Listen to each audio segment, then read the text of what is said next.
Cześć wszystkim, tutaj Marchman Tarot, witam w czytaniu tygodniowym dla wszystkich znaków Zodiaku na tydzień od 15 do 21 stycznia 2024 roku. W dzisiejszym czytaniu sprawdzę, co czeka przedstawicieli wszystkich znaków Zodiaku w zbliżającym się tygodniu, jakie jest tło tej sytuacji i rada do niej. Jeśli to czytanie Ci się spodoba, jeśli rezonuje z Twoją sytuacją, jeśli chcesz być na bieżąco z moimi nowymi czytaniami lub po prostu docenić moją pracę, zapraszam Cię do subskrybowania, lajkowania i komentowania. Wasza aktywność na moim kanale to dla mnie duża motywacja do dalszej pracy. Chciałbym dodać, że ze względu na inne obowiązki nie realizuję czytań prywatnych. Pamiętaj, że jest to czytanie ogólne i może nie rezonować ze wszystkimi, dlatego przyjmij to, co dla Ciebie, a resztę zostaw. Polecam również sprawdzenie swojego znaku Zodiaku w Ascendencie i w Księżycu. Link jest dostępny w opisie filmu. Może w czytaniach dla tych znaków również znajdziesz coś dla siebie. Dodatkowo polecam również moje inne czytania miesięczne dla znaków Zodiaku, czytanie tematyczne typu wybierz talię na relacje i uczucia, a także czytania tygodniowe, które ukazują się co niedzielę. Ja serdecznie do moich innych materiałów zapraszam, wszystkie moje czytania są dla Was.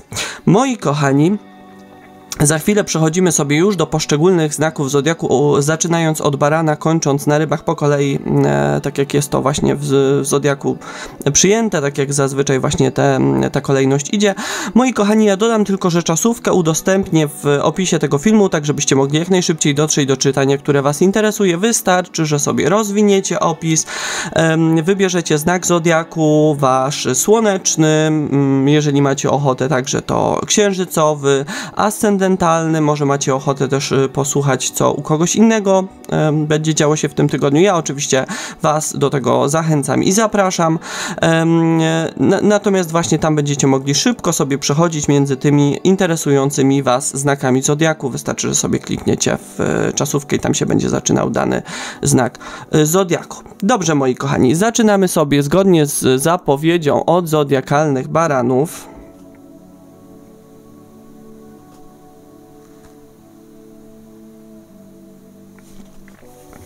Moje drogie barany, ja Was witam w czytaniu tygodniowym i zapraszam na nie. Już nie przedłużając, przechodzę sobie do oczyszczania, tasowania i wykładania kart.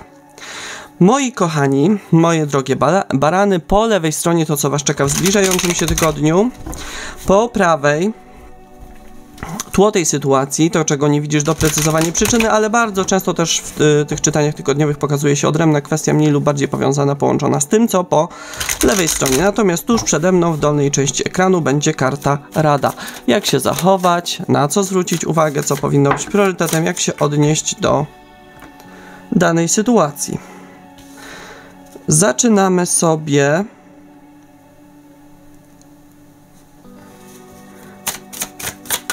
od dziesiątki mieczy, króla pentakli i pazia kielichów, tło królowa pentakli, siódemka kielichów i rycerz pentakli. Dużo mamy w ogóle pentakli u Was w tym tygodniu. Zobaczmy sobie jeszcze, jaka rada, a rada to arcykapłan, moi kochani.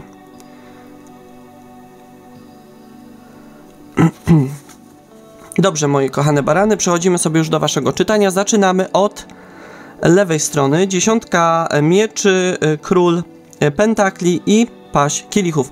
Moi kochani, powiem Wam tak, jeśli chodzi o... zacznijmy sobie od tego króla pentakli. Może być to ktoś z trygonu ziemi, czyli byk, panna, koziorożec, ale niekoniecznie. Bardzo często to jest karta partnera, ojca albo szefa, tak? Osoba, od której jesteśmy w jakiś sposób, jeśli chodzi o to swoje bezpieczeństwo, stabilizację materialną, zależni. Powiem Wam tak, w tym tygodniu możecie się martwić jakąś sprawą związaną właśnie z tą osobą. Tak jak mówię, prawdopodobnie energia męska, bardzo prawdopodobne, że trygon ziemi, ale przede wszystkim skupiłbym się na tym, jaki ta osoba ma wpływ na Wasze życie.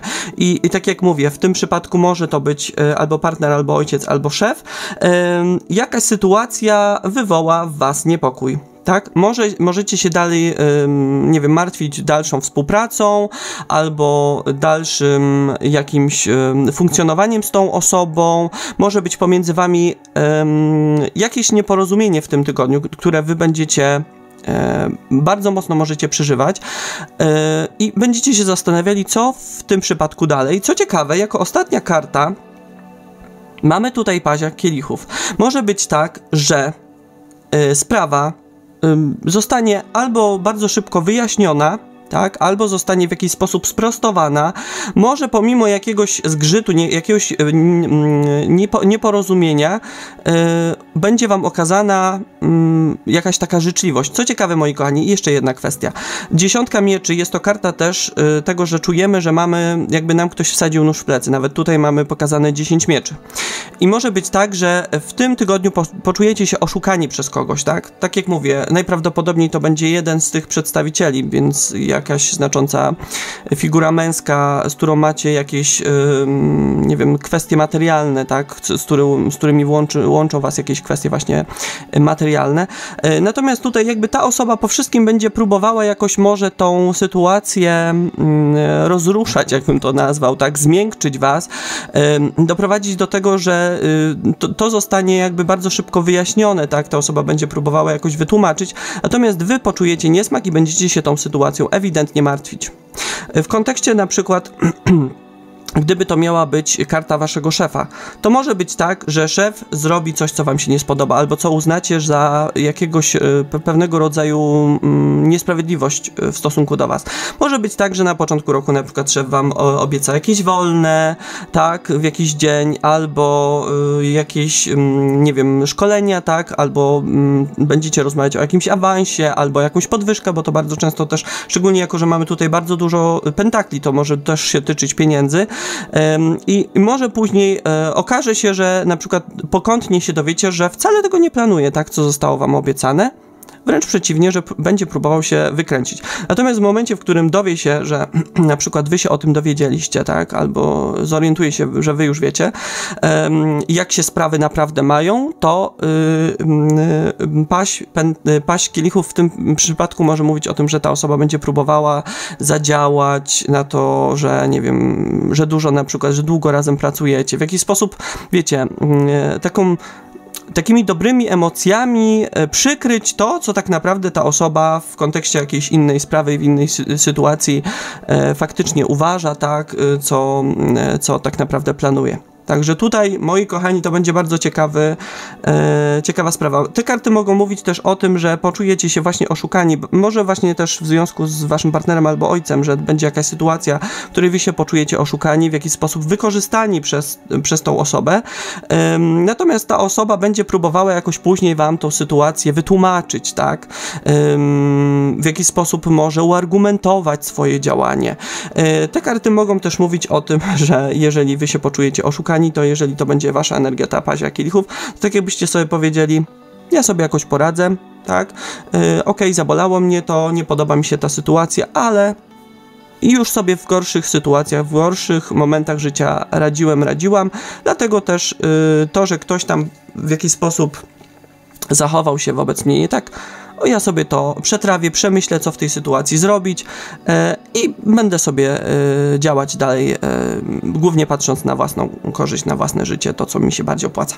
Co ciekawe, moi kochani, tło, moje kochane barany mówi o tym, tutaj mamy królową pentakli, czyli nie waszą energię, ale wy możecie w tym tygodniu być w takiej energii, w tej królowej pentakli, tak? Jest to kobieta bardzo niezależna, w ogóle w tym tygodniu możecie dużo mocniej myśleć o tej swojej niezależności, może przez to, że się, mówiąc wprost, na kimś przejedziecie, będziecie chcieli być mniej zależni od waszego otoczenia, od takich energii, które co prawda wy na ten moment musicie na nich może w jakiś sposób polegać, ale one są nie zawsze sprzyjające, dlatego wy chcecie być bardziej niezależni, bardziej samodzielni.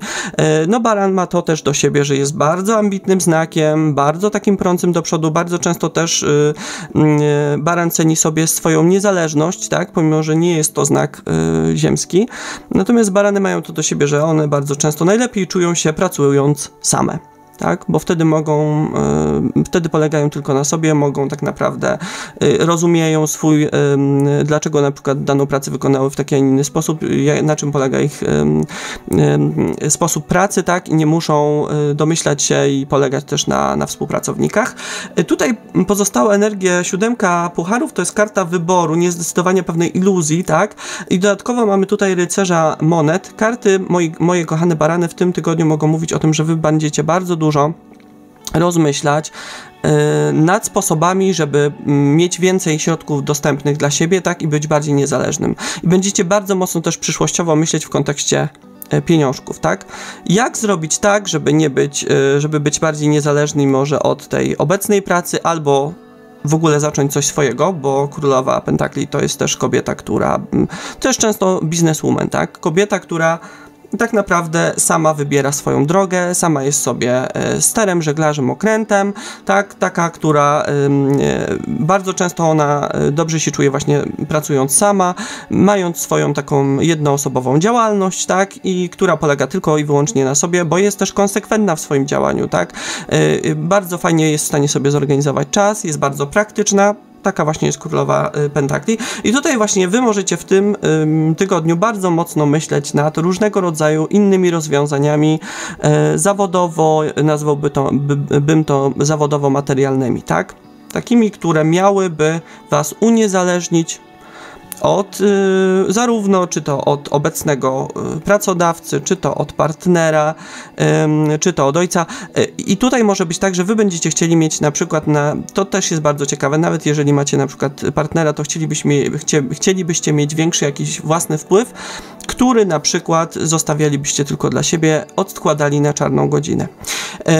I tutaj właśnie te karty o tym mówią, o takim bezpieczeństwie, o myśleniu przyszłościowym i budowaniu takiego swojego bezpieczeństwa materialnego na przyszłość. To, że wy robicie tak, że później nagle coś się w waszym życiu dzieje niestandardowego, tak? Albo reagujecie na coś, co wam się nie podoba i nie musicie się tak naprawdę liczyć ani z obecnym pracodawcą, bo macie oszczędności, ani z partnerem, jeżeli ta relacja w jakiś sposób miałaby się rozpaść, tak? Że jesteście zbyt zależni i nie wiem, nie jesteście w stanie na przykład sobie odejść i poradzić na samym początku, dlatego, nie wiem, trwacie w jakiejś relacji, czy też jeżeli macie jakieś zależności jeszcze od, na przykład pomagacie, na przykład mieszkacie z ojcem, pomagacie na przykład ojcu, bo to też mógłby być król pentakli, to, że nie wiem, głównie bazujecie na jego dochodach, na przykład na emeryturze albo czymś takim, tak, i tutaj nie macie swoich pieniążków. Nie, wy będziecie kombinować tak, żeby nie musieć się tak naprawdę liczyć z czyjąś dobrą wolą, chęcią lub niechęcią w stosunku do was. I to jest bardzo dobra energia, zawsze taką energię popieram, bo wtedy, jeżeli my jesteśmy niezależni, oczywiście możemy mieć jakąś wspólną pulę z kimś, tak, ale jeżeli mamy też swoje dochody, swoje oszczędności, to możemy czuć się tak naprawdę zabezpieczeni. Jeżeli chodzi o kartę Radę, karta arcykapłana. Karta arcykapłana to jest karta, po pierwsze,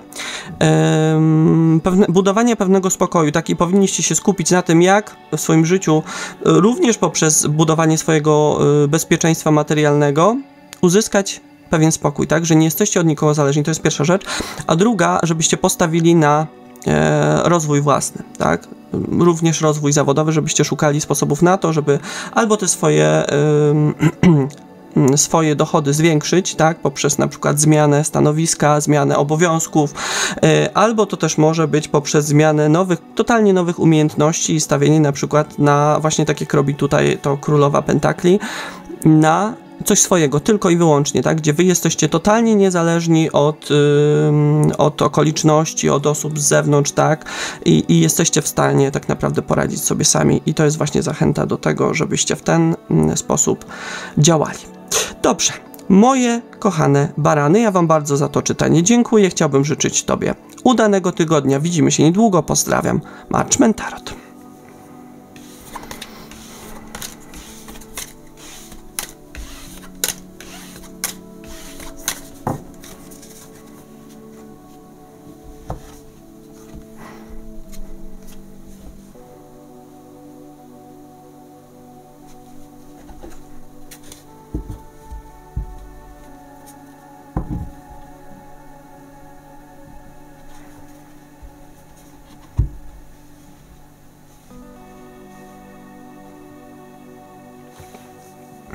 Moje kochane byki, ja was witam w czytaniu tygodniowym i zapraszam na nie. Już nie przedłużając, przechodzę sobie do oczyszczania, tasowania i wykładania kart. Moi kochani, po lewej stronie to, co was czeka w zbliżającym się tygodniu. Po prawej tło tej sytuacji, to czego nie widzisz, doprecyzowanie przyczyny. Bardzo często też się pojawia odrębna kwestia, mniej lub bardziej powiązana, połączona z tym, co po lewej stronie. Natomiast tuż przede mną, w dolnej części ekranu, będzie karta rada. Jak się zachować, na co zwrócić uwagę, co powinno być priorytetem, jak się odnieść do danej sytuacji. I mamy, moi kochani, tak, piątka buław. Zaczynamy sobie bardzo bojowym nastrojem. Dwójka buław. I diabeł.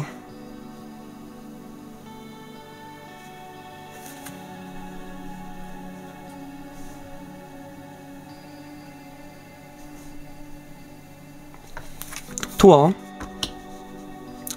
Dziesiątka buław. Bardzo dużo macie buław. Arcykapłan.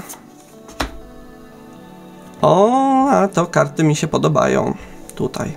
Co prawda zaczynamy sobie tutaj dziesiątką buław po tej prawej stronie, ale to jest kiepski początek pewnej sytuacji, natomiast rozwiązania mogą być całkiem dla was pozytywne i intratne, moje kochane byki. I jeszcze będzie rada. Jaka rada dla was, byki? Karta wisielca może być pewnego rodzaju ostrzeżeniem.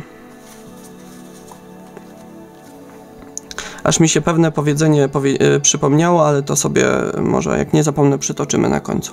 Dobrze, moi kochani, zaczynamy sobie od lewej strony. Piątka buław, dwójka buław i karta diabła. Możecie w tym tygodniu mieć jakiś konflikt albo nieporozumienie z kimś z waszego otoczenia, dlatego, że mamy piątkę buław.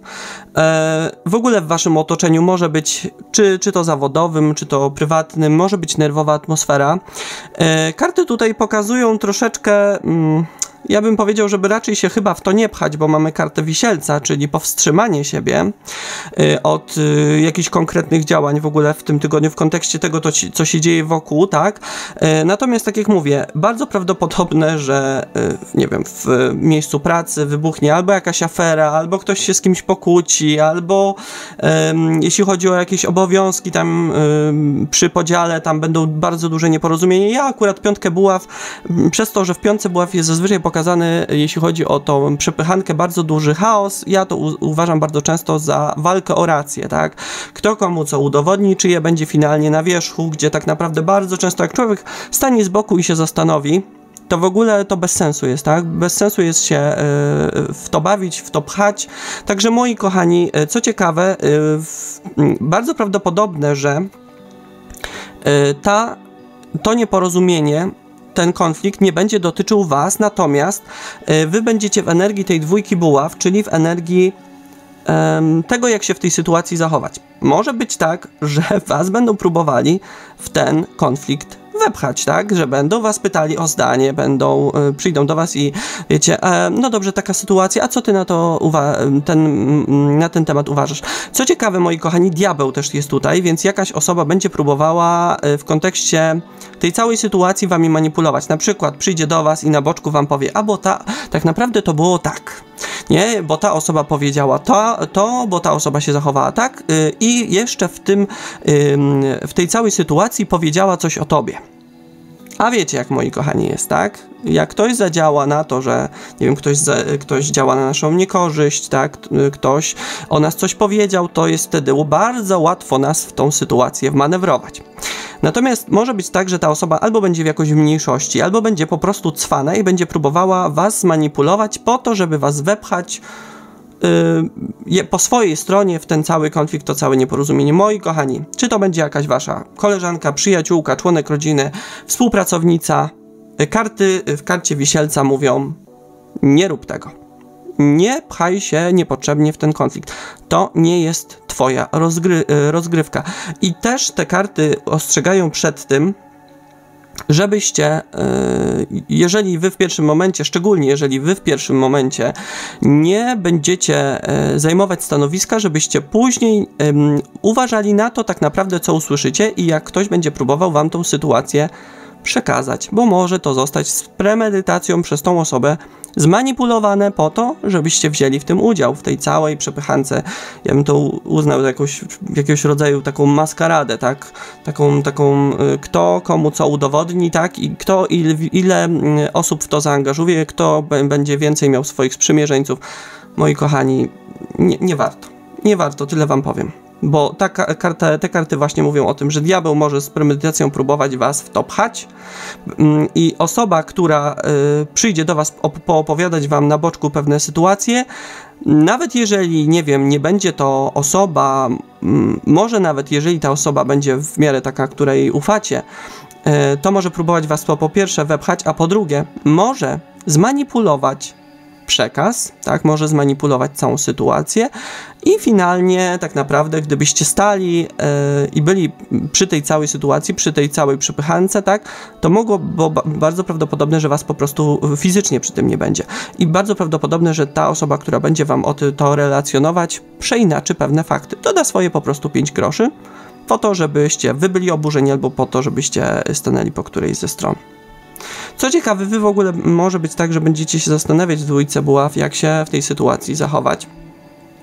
Natomiast karty, szczególnie właśnie ta karta wisielca, jako rada mówi, zaczekaj, poczekaj, aż się wszystko uspokoi, nie zajmuj stanowiska, też żeby niepotrzebnie nie pchać się ze swoją przepychankę, że później inni się pogodzą, tak, a ty będziesz uwikłana niepotrzebnie w jakieś nieporozumienie. Także moi kochani, tutaj w tym tygodniu na to na pewno uważajcie. Moi kochani, też karty pokazują w karcie tutaj diabła, że jakaś osoba toksyczna w tym tygodniu będzie próbowała w jakiś sposób na was wpłynąć, tak. Może być tak, że w waszym otoczeniu zobaczycie czyjąś prawdziwą twarz kogoś z waszego otoczenia i w związku z tym się będziecie zastanawiać, co w dwójce buław z tą sytuacją zrobić, tak? Jak się od tej osoby może odseparować?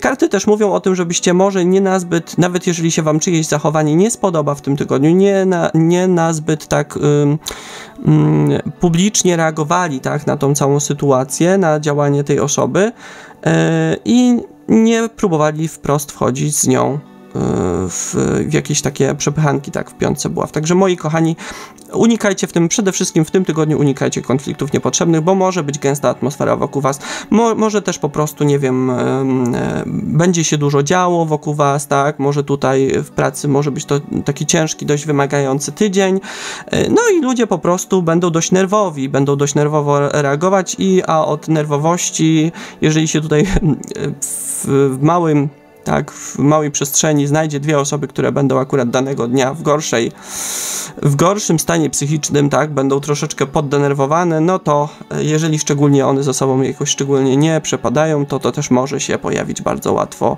iskra taka, która wywoła niepotrzebnie pożar. Taki oczywiście metaforyczny. Jeśli chodzi o tło tej sytuacji, 10 buław, karta arcykapłana i karta asa monet.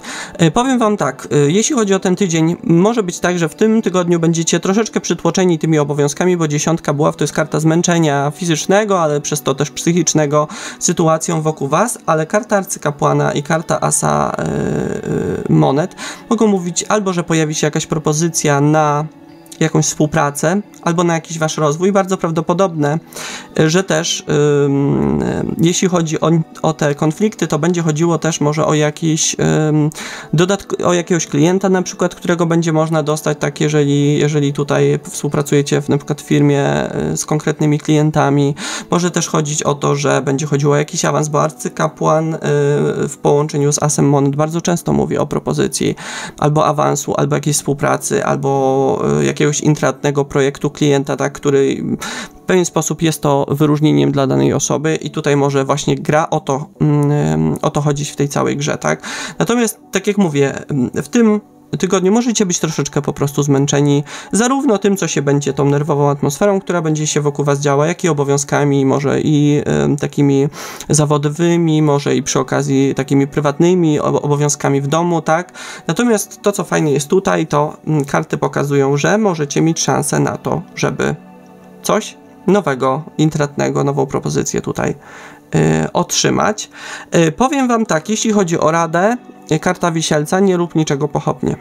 I szczególnie w kontekście Myślę, że tego konfliktu wokół was nie powinniście zajmować stanowisko. Powinniście się trzymać i jak najdalej od tego. Jeżeli ktoś wam będzie chciał zrelacjonować jakieś wydarzenie, wysłuchajcie, ale nie wyrażajcie pochopnie zbyt mocnych opinii, tak żeby ta osoba później tego nie puściła dalej, tak? Żebyście nie zostali potem uznani za jedną z osób najbardziej tutaj zamieszanych, bo możecie tylko na tym stracić. W kontekście tego, co w tle, czyli tej propozycji, powinniście też działać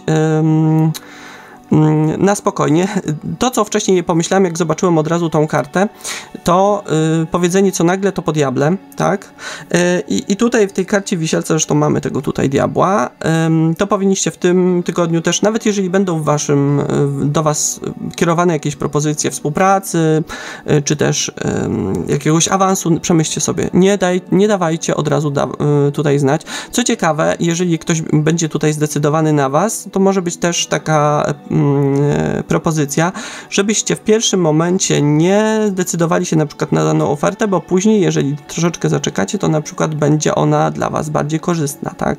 Ktoś się zastanowi nad waszą pierwszą jakąś tam odmową, albo nawet tym, że wy się wstrzymacie, bo powiecie, że musicie się zastanowić i później może ta osoba wrócić z lepszą propozycją, tak? Z czymś, co będzie dla was jeszcze bardziej korzystniejsze, także nie podejmujcie pochopnych decyzji raz ze względu na to, że żeby się zastanowić, czy coś wam się opłaca, czy to jest dla was dobre długoterminowo. Natomiast druga kwestia jest taka, że po prostu później, jeżeli od razu się na coś nie zdecydujecie, to ta osoba po chwili, po dłuższym momencie zastanowienia, dlaczego na przykład nie jesteście zdecydowani na coś, może przyjść z lepszą ofertą, z czymś bardziej korzystnym dla was. Dobrze, moje kochane byki, ja wam bardzo za to czytanie dziękuję. Chciałbym życzyć tobie udanego tygodnia. Widzimy się niedługo. Pozdrawiam. Matchman Tarot.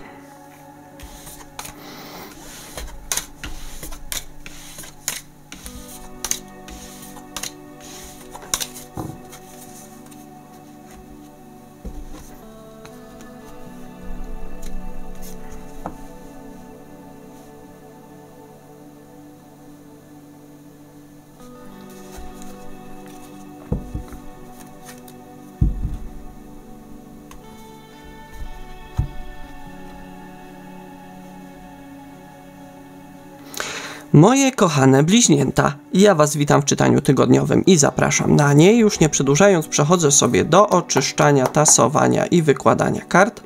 Moi kochani, po lewej stronie to, co was czeka w zbliżającym się tygodniu, po prawej tło tej sytuacji, to, czego nie widzisz, doprecyzowanie przyczyny. Bardzo często też się pojawia odrębna kwestia, mniej lub bardziej powiązana, połączona z tym, co po lewej stronie.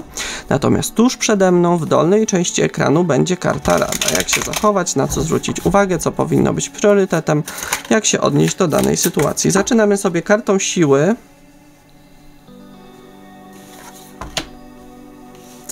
Asem kielichów.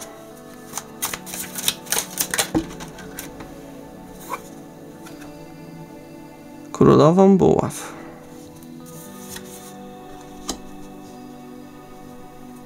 Trójka kielichów w tle. Cesarz. Ciekawe. I przepraszam, dziewiątka buław. Bardzo interesująco macie tło.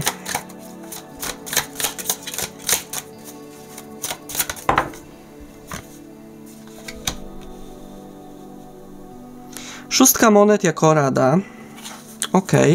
Dobrze, moje kochane bliźnięta, zaczynamy sobie wasze czytanie. Zaczynamy oczywiście od lewej strony siła, as kielichów i królowa buław. Te karty, moi kochani, mówią po pierwsze o tym, że to może być czas, w którym wy będziecie wzmacniali jakąś swoją pozycję, bo macie połączenie karty siły z królową buław. To są bardzo mocne, takie ogniste, powiedziałbym wręcz karty. Mogą mówić o tym, że wy w tym tygodniu będziecie bardzo mocno skupiać się na wzmacnianiu swojej pozycji, zarówno jeśli chodzi o życie zawodowe, jak i ogólnie możecie bardzo mocno skupiać się nad tym, żeby jak najbardziej tutaj te swoje potencjały wykorzystywać.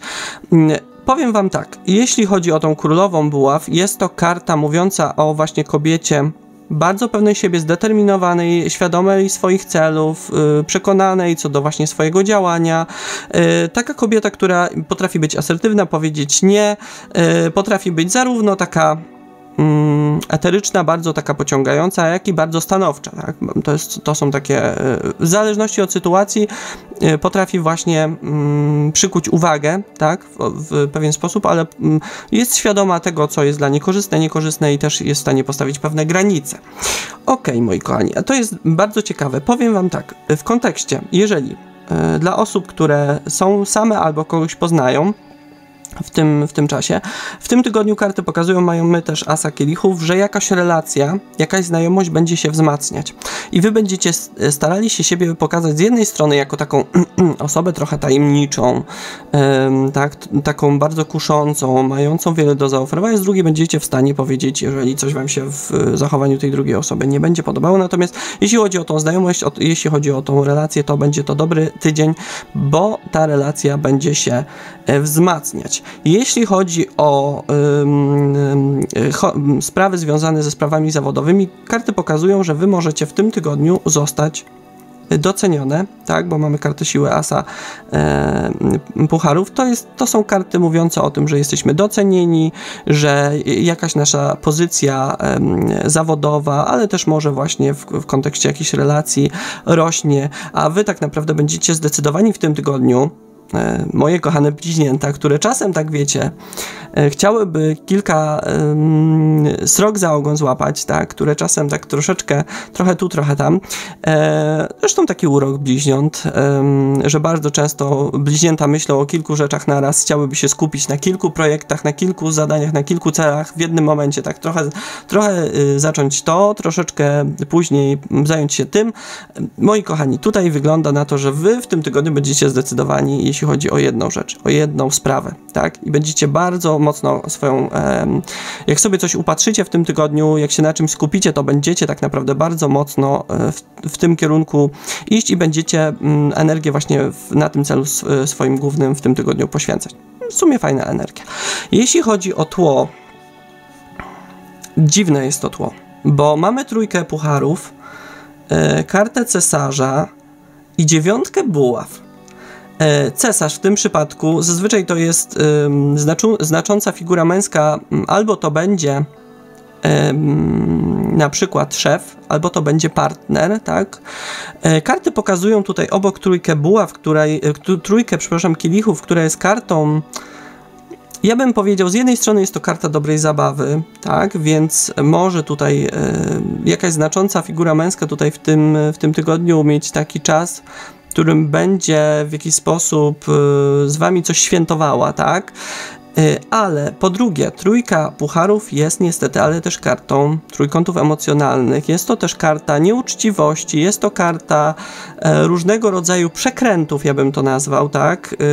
Albo wychodzących też informacji, na przykład my się komuś z czegoś zwierzamy, to bardzo często później wychodzi do osoby trzeciej. Więc moi kochani, jeśli chodzi o ten tydzień, na pewno karty pokazują, że może być tak, że ktoś, kto ma na przykład wpływ na wasze kwestie, szczególnie stabilizacyjne, materialne, może w stosunku do was się wykazać jakąś nieuczciwością.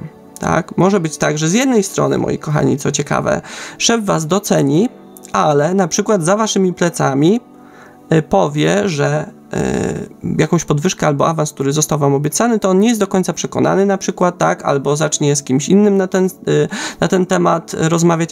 Natomiast wy będziecie tutaj, mam wrażenie, w tej energii 9 buław, czyli będziecie się troszeczkę przyglądać temu, tak, jakbyście chcieli tą całą sytuację sobie zgłębić, zrozumieć, dlaczego tak się dzieje, tak.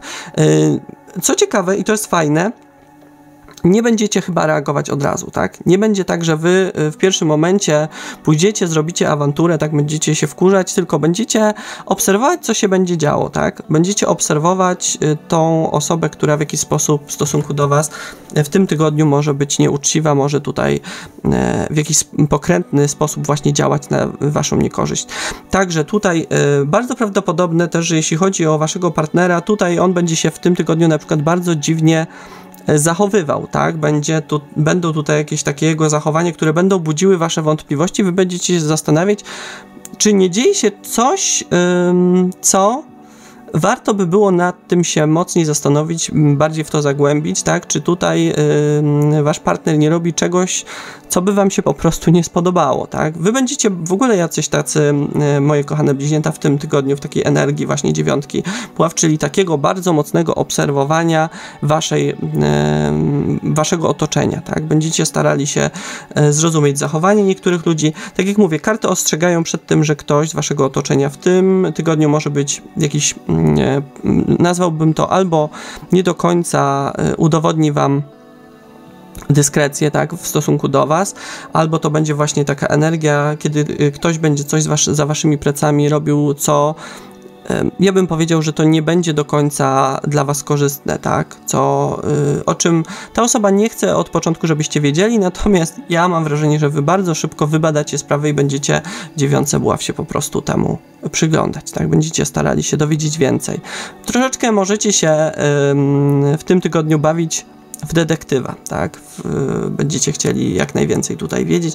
Na początku nie reagować, nie wyciągać pochopnych wniosków, ale patrzeć na to, co się będzie tutaj działo. Jeśli chodzi o kartę Radę, 6 monet. 6 monet jest to karta równowagi w dawaniu i braniu, doceniania zarówno osób, które w jakiś sposób wam się przysłużyły, ale też jeżeli widzicie, że ktoś z waszego otoczenia zachowuje się wobec was nie w porządku, to jest karta tego, żeby więcej na przykład w tą relację inwestować, skupić się na relacjach, które wnoszą więcej pozytywnego do waszego życia, a tutaj właśnie karty pokazują zarówno dobre, jak i słabe strony, tak, tego tygodnia, bo mamy zarówno tutaj z jednej strony docenienie, tak, to, że wy będziecie w takiej energii działania, będziecie zdecydowani, będziecie umacniać swoją pozycję, a po drugiej stronie tak jakby komuś nie do końca się to podobało, tak, jakby otoczenie, ktoś z waszego otoczenia próbował w jakiś sposób na przykład osłabić waszą pozycję, próbował, nie wiem, w jakiś sposób podkopywać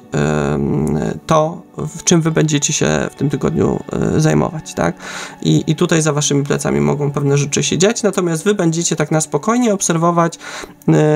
Ja wam powiem tak, czasem mam takie wrażenie, że jak osoby nie potrafią być uczciwe w stosunku do nas, tak, bo bardzo często na przykład negatywnie reagują na to, że komuś coś się udaje, to w stosunku do innych będą robiły tak samo, tak? Czasem są osoby, które po prostu tylko jak komuś coś wychodzi, to przeciwko tej osobie się zwrócą i czasem nie warto reagować, tylko takie osoby w momencie, w którym my na przykład nie będziemy reagować, zwrócą się przeciwko sobie nawzajem, także tutaj może być takie po prostu w waszym otoczeniu obserwacja tego, że wy będziecie mieli dobry czas, dobry tydzień i nie wszystkim po prostu będzie się to w tym tygodniu podobało, tak, że wy jesteście w takiej energii działania. Natomiast karty mówią o tym, żeby działać troszeczkę na zasadzie, jak to sobie zasłuży, tak później będzie miało. Dobrze, moje kochane bliźnięta, ja wam bardzo za to czytanie dziękuję. Chciałbym życzyć tobie udanego tygodnia. Widzimy się niedługo. Pozdrawiam, Matchman Tarot.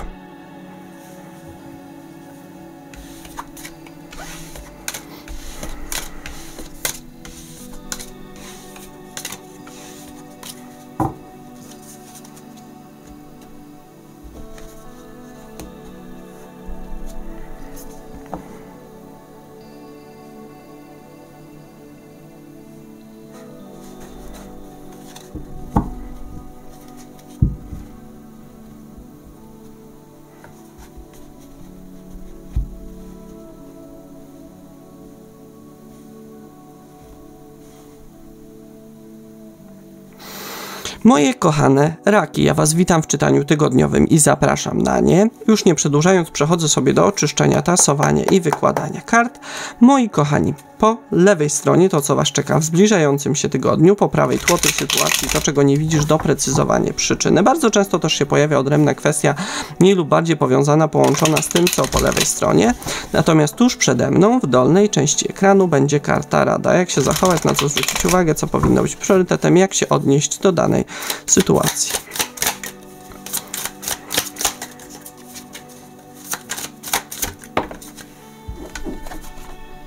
Karta Wisielca.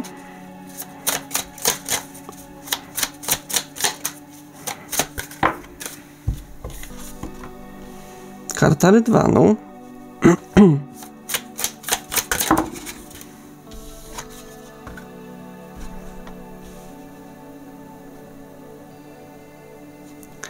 i 4 mieczy.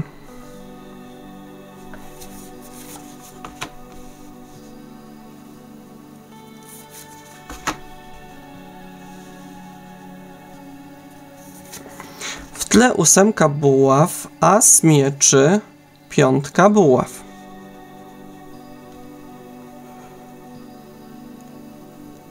Ciekawa energia.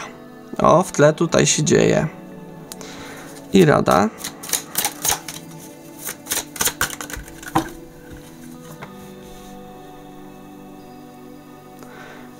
9 mieczy. Dobrze, moje kochane raki, to co tutaj u was widać, zacznijmy sobie wasze czytanie, zaczynamy oczywiście od lewej strony, karta wisielca, karta rydwanu i karta 4 mieczy. Ja wam powiem tak, ten tydzień możecie odczuwać taką potrzebę odpoczynku, może być tak, że ta regeneracja będzie dla was bardzo istotna, możecie szczególnie w niektóre dni czuć się bardzo zmęczeni, tak? Może być tak, że będziecie bardzo mocno odczuwać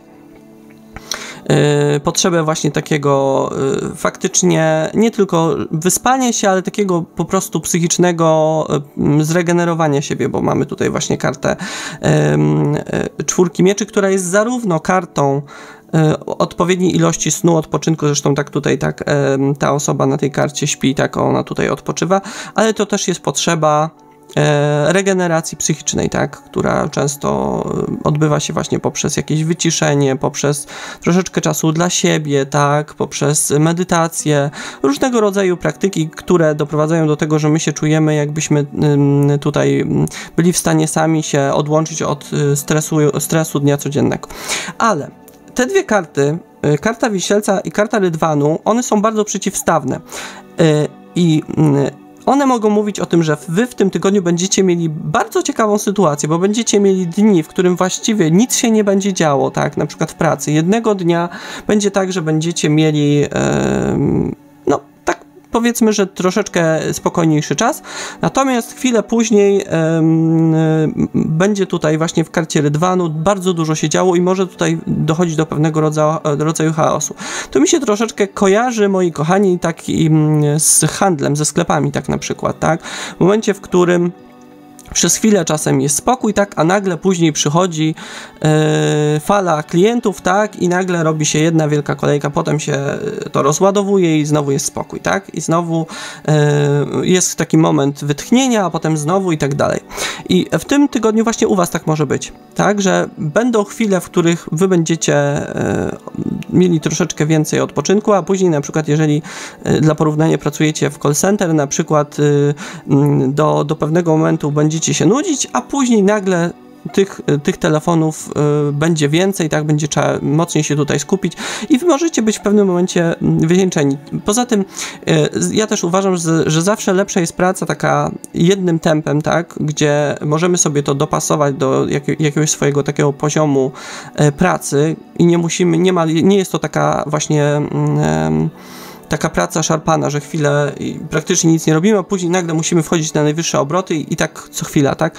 Tutaj właśnie karty pokazują, że może dla was może być taki tydzień, gdzie będziecie mieli takie momenty, chwile, może nawet dni, w których będzie bardzo dużo spokoju, gdzie niewiele będzie się działo, wy będziecie mogli troszeczkę, tak wiecie, odsapnąć, a później nagle zacznie się dużo dziać wokół was, zacznie się pewien chaos, i wy w tym momencie będziecie potrzebowali bardzo dużo cierpliwości, bardzo dużo spokoju i bardzo też, żebyście potrafili w jakiś sposób sami siebie zbalansować, żeby was ta sytuacja, ten moment trudniejszy nie dotykało, tak?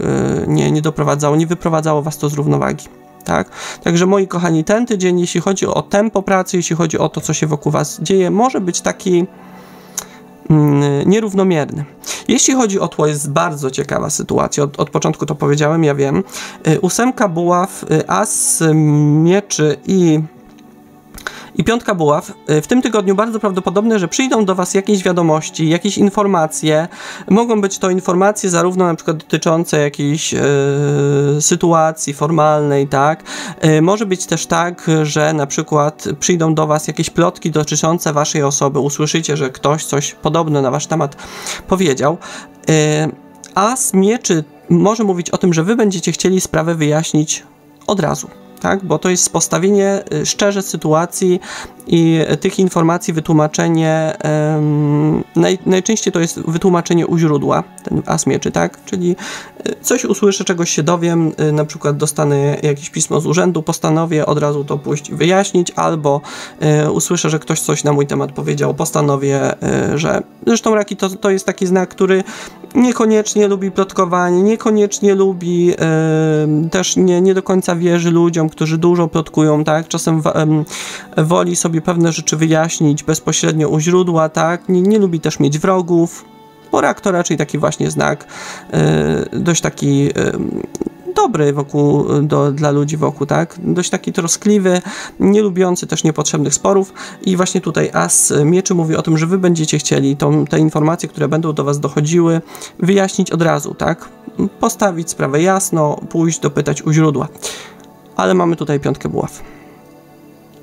Wasze wyjaśnienie może w tym tygodniu zamienić się w konflikt, tak? Może być tak, że wy w dobrej wierze pójdziecie coś wyjaśnić, natomiast karty pokazują, że efekt może być odwrotny od zamierzonego, albo ta osoba w jakiś sposób zostanie urażona, tak? Poczuje się urażona, tak? Na przykład może być zła o to, że wy, mimo tego, że przyjdziecie wyjaśnić pewne kwestie, na przykład, że wy uwierzyliście w pewne plotki. Tak może być.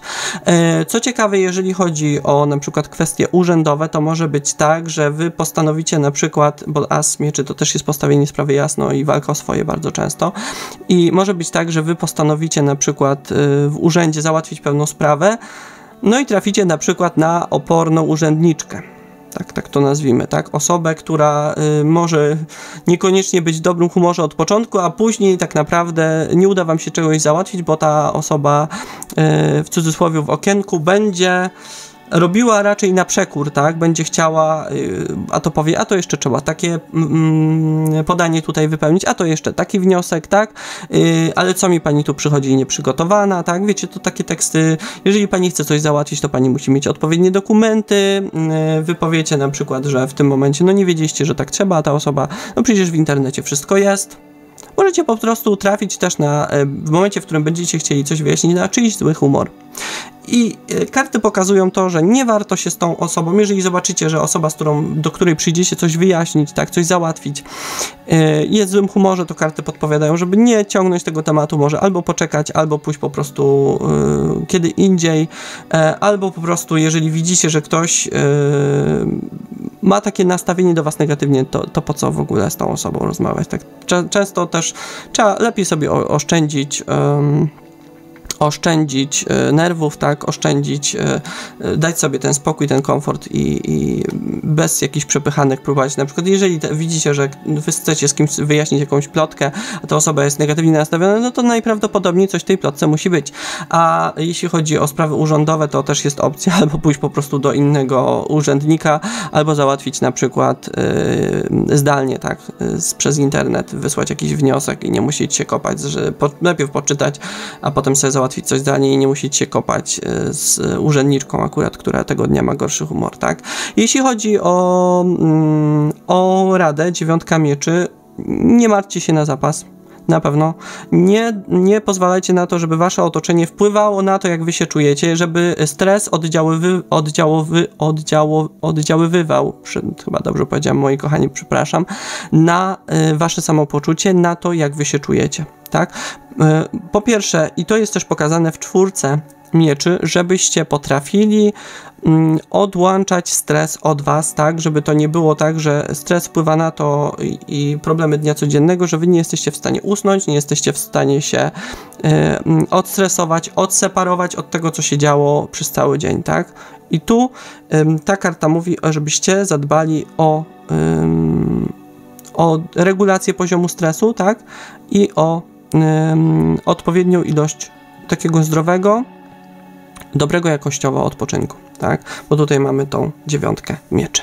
Dobrze, moje kochane raki, ja wam bardzo za to czytanie dziękuję. Chciałbym życzyć tobie udanego tygodnia. Widzimy się niedługo. Pozdrawiam. Marchman Tarot.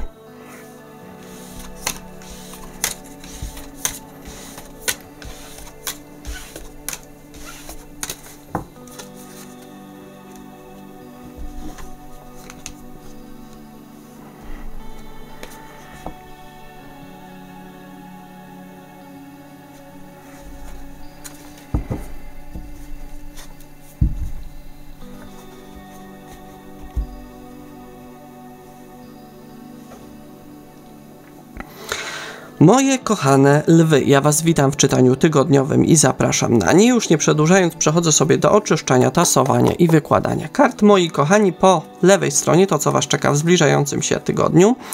Po prawej tło tej sytuacji, to czego nie widzisz, doprecyzowanie przyczyny. Bardzo często też się pojawia odrębna kwestia, mniej lub bardziej powiązana, połączona z tym, co po lewej stronie. Natomiast tuż przede mną w dolnej części ekranu będzie karta rada. Jak się zachować, na co zwrócić uwagę, co powinno być priorytetem, jak się odnieść do danej sytuacji. Lew w zbliżającym się tygodniu zaczynamy sobie arcykapłanem. On się w ogóle bardzo często pojawia w tym tygodniu, zauważyłem. Nie jesteście pierwszym znakiem, który tutaj ma arcykapłana. Śmierć.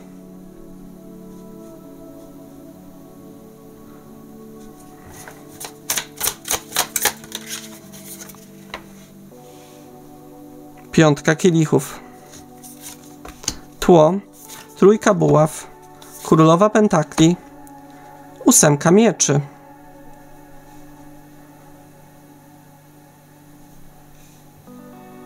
Okej.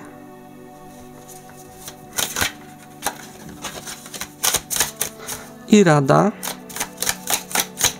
Jaka rada dla lwa? Paź pentakli.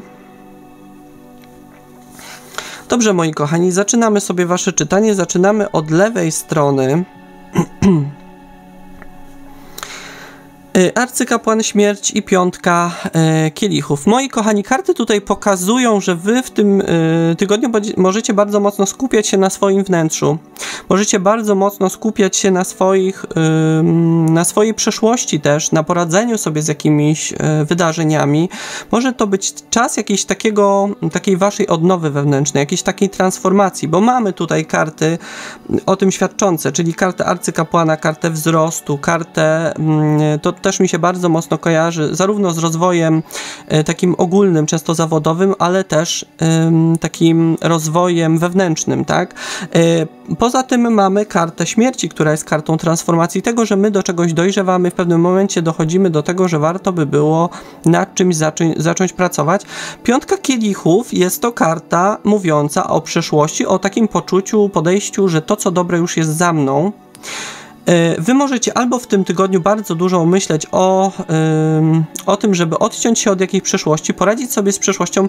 Mi się też, wiecie co, powiem wprost, kojarzy to z psychoterapią. Tak, może być tak, że albo jakieś tematy psychoterapii, albo radzenie sobie z przeszłością, radzenie sobie może z jakimś smutkiem albo gniewem dotyczącym przeszłości może być w tym tygodniu na tapecie. Możecie też zaczynać jakieś swoje działania mające na celu to, że wy w jakiś sposób będziecie w stanie sobie poradzić z jakąś stratą też, bo mamy kartę śmierci i kartę piątki kielichów. To też jest karta, po pierwsze może to dotyczyć jakiejś separacji albo jakiejś straty nawet fizycznej, tak, że albo jeszcze boli was jakieś rozstanie, albo boli was odejście jakiejś osoby z waszego życia, która była dla was bardzo istotna. Zarówno może to mówić o jakimś partnerze, ale to też może mówić o kimś, kto był dla was ważny, a ta sytuacja bardzo mocno was jeszcze w tym momencie dotyka i karty mówią o tym, że wy będziecie szukać sposobu na to, żeby sobie z tą stratą poradzić,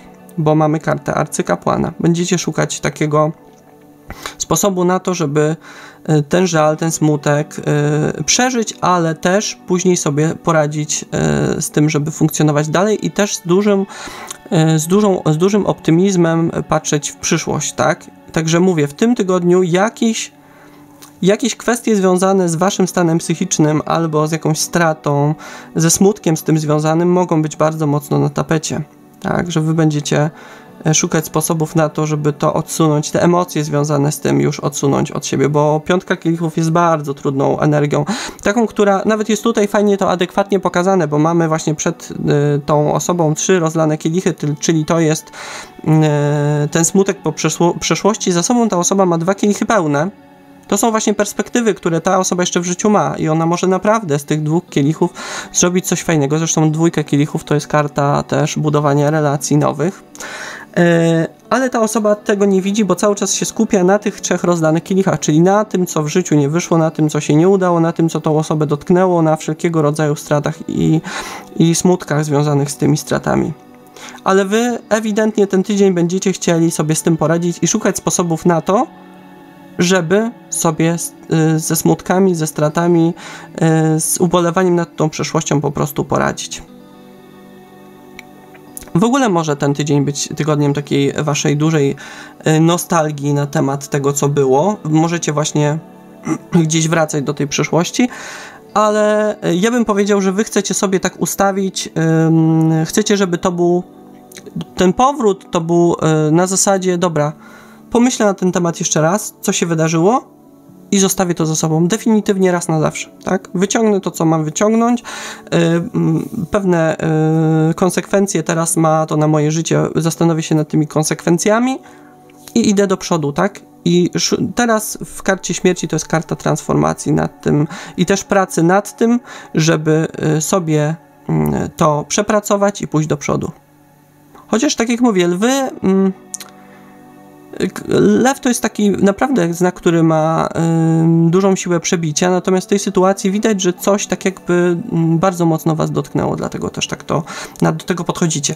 Powiem wam tak, ciekawe też jest tło, bo mamy trójkę buław, królową pentakli i mamy też 8 mieczy. A te karty mówią o tym, że wy możecie bardzo mocno też w tym tygodniu myśleć o przyszłości. To tak jakbyście z jednej strony przeżywali jeszcze przyszłość i chcieli to od siebie odsunąć, a z drugiej już myśleli o tej przyszłości. Królowa pentakli to jest karta kobiety bardzo niezależnej, bardzo takiej samodzielnej, bardzo mocno stąpającej po ziemi praktycznej, takiej kobiety, która jest zabezpieczona, tak? Ona ma świadomość, że w życiu mogą się różne rzeczy wydarzyć, tak? Mogą się różne osoby pojawić, zniknąć, a ona i tak ma swój plan na swoje życie, ona i tak ma środki do tego, żeby nie musieć się martwić co jutro. I dodatkowo mamy też kartę 8 mieczy, a 8 mieczy jest to karta ograniczeń też, które bardzo często klatki takiej w naszej głowie, którą albo my sobie sami fundujemy, tak? Albo takiego bardzo pesymistycznego patrzenia na naszą rzeczywistość, tak? Takiego troszeczkę zakrzywiania negatywnego swojej rzeczywistości.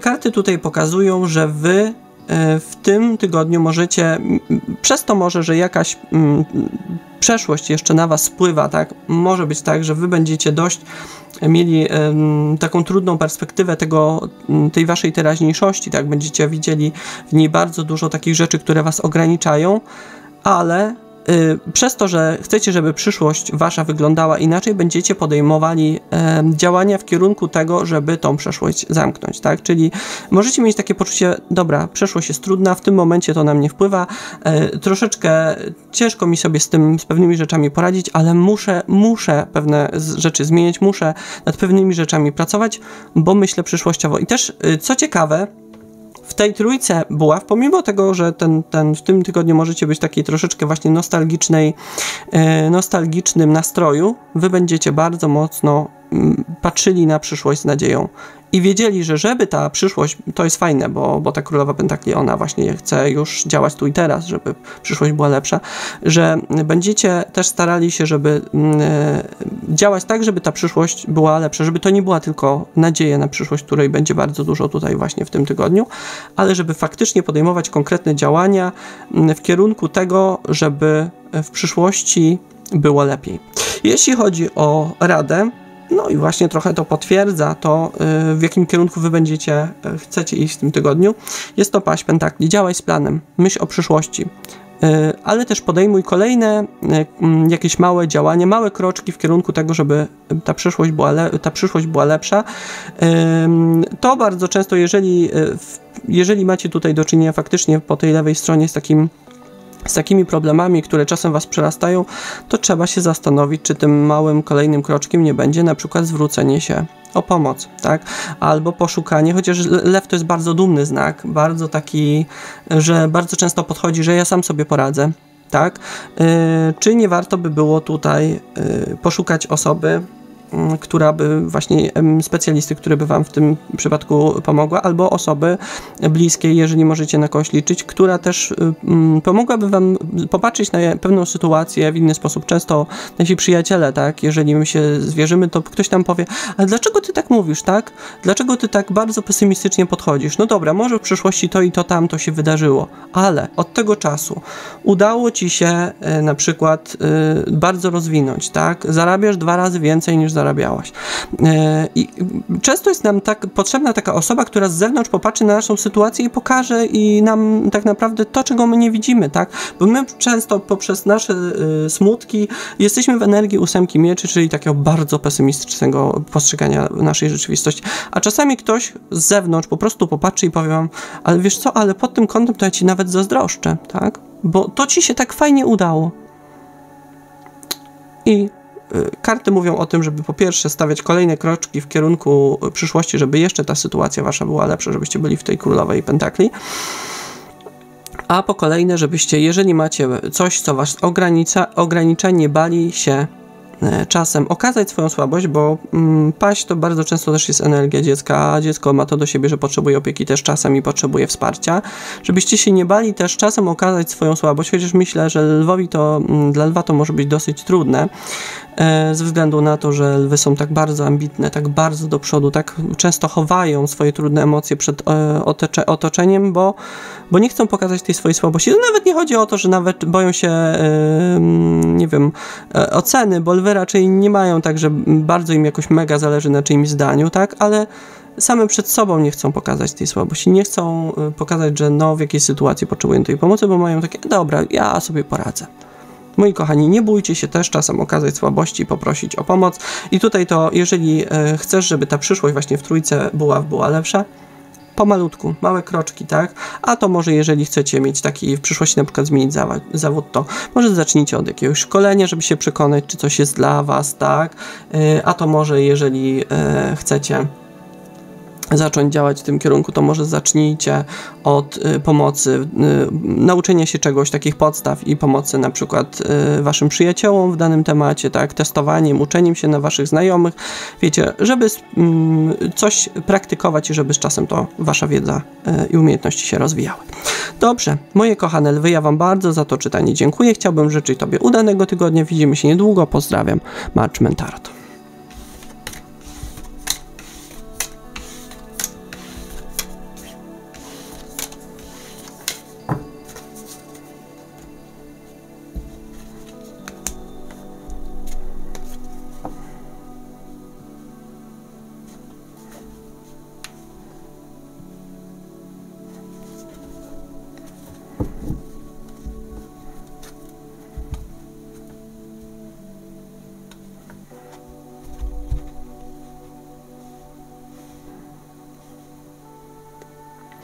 Moje kochane panny, ja was witam w czytaniu tygodniowym i zapraszam na nie. Już nie przedłużając, przechodzę sobie do oczyszczania, tasowania i wykładania kart. Moi kochani, po lewej stronie to, co was czeka w zbliżającym się tygodniu, po prawej tło tej sytuacji, to, czego nie widzisz, doprecyzowanie przyczyny. Bardzo często też się pojawia odrębna kwestia, mniej lub bardziej powiązana, połączona z tym, co po lewej stronie, natomiast tuż przede mną w dolnej części ekranu będzie karta rada. Jak się zachować, na co zwrócić uwagę, co powinno być priorytetem, jak się odnieść do danej sytuacji. Panna i zbliżający się tydzień. Panna w zbliżającym się tygodniu. Zaczynamy sobie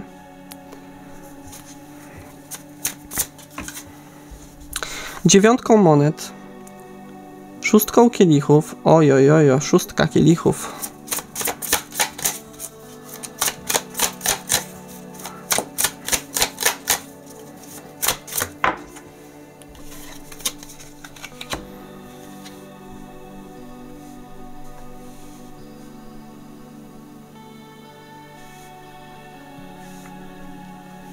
tło i jeszcze mamy tego króla pentakli, tło cesarz, trójka kielichów,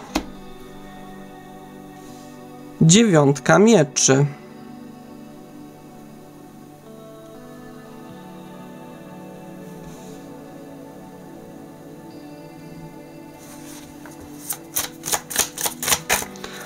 Rada.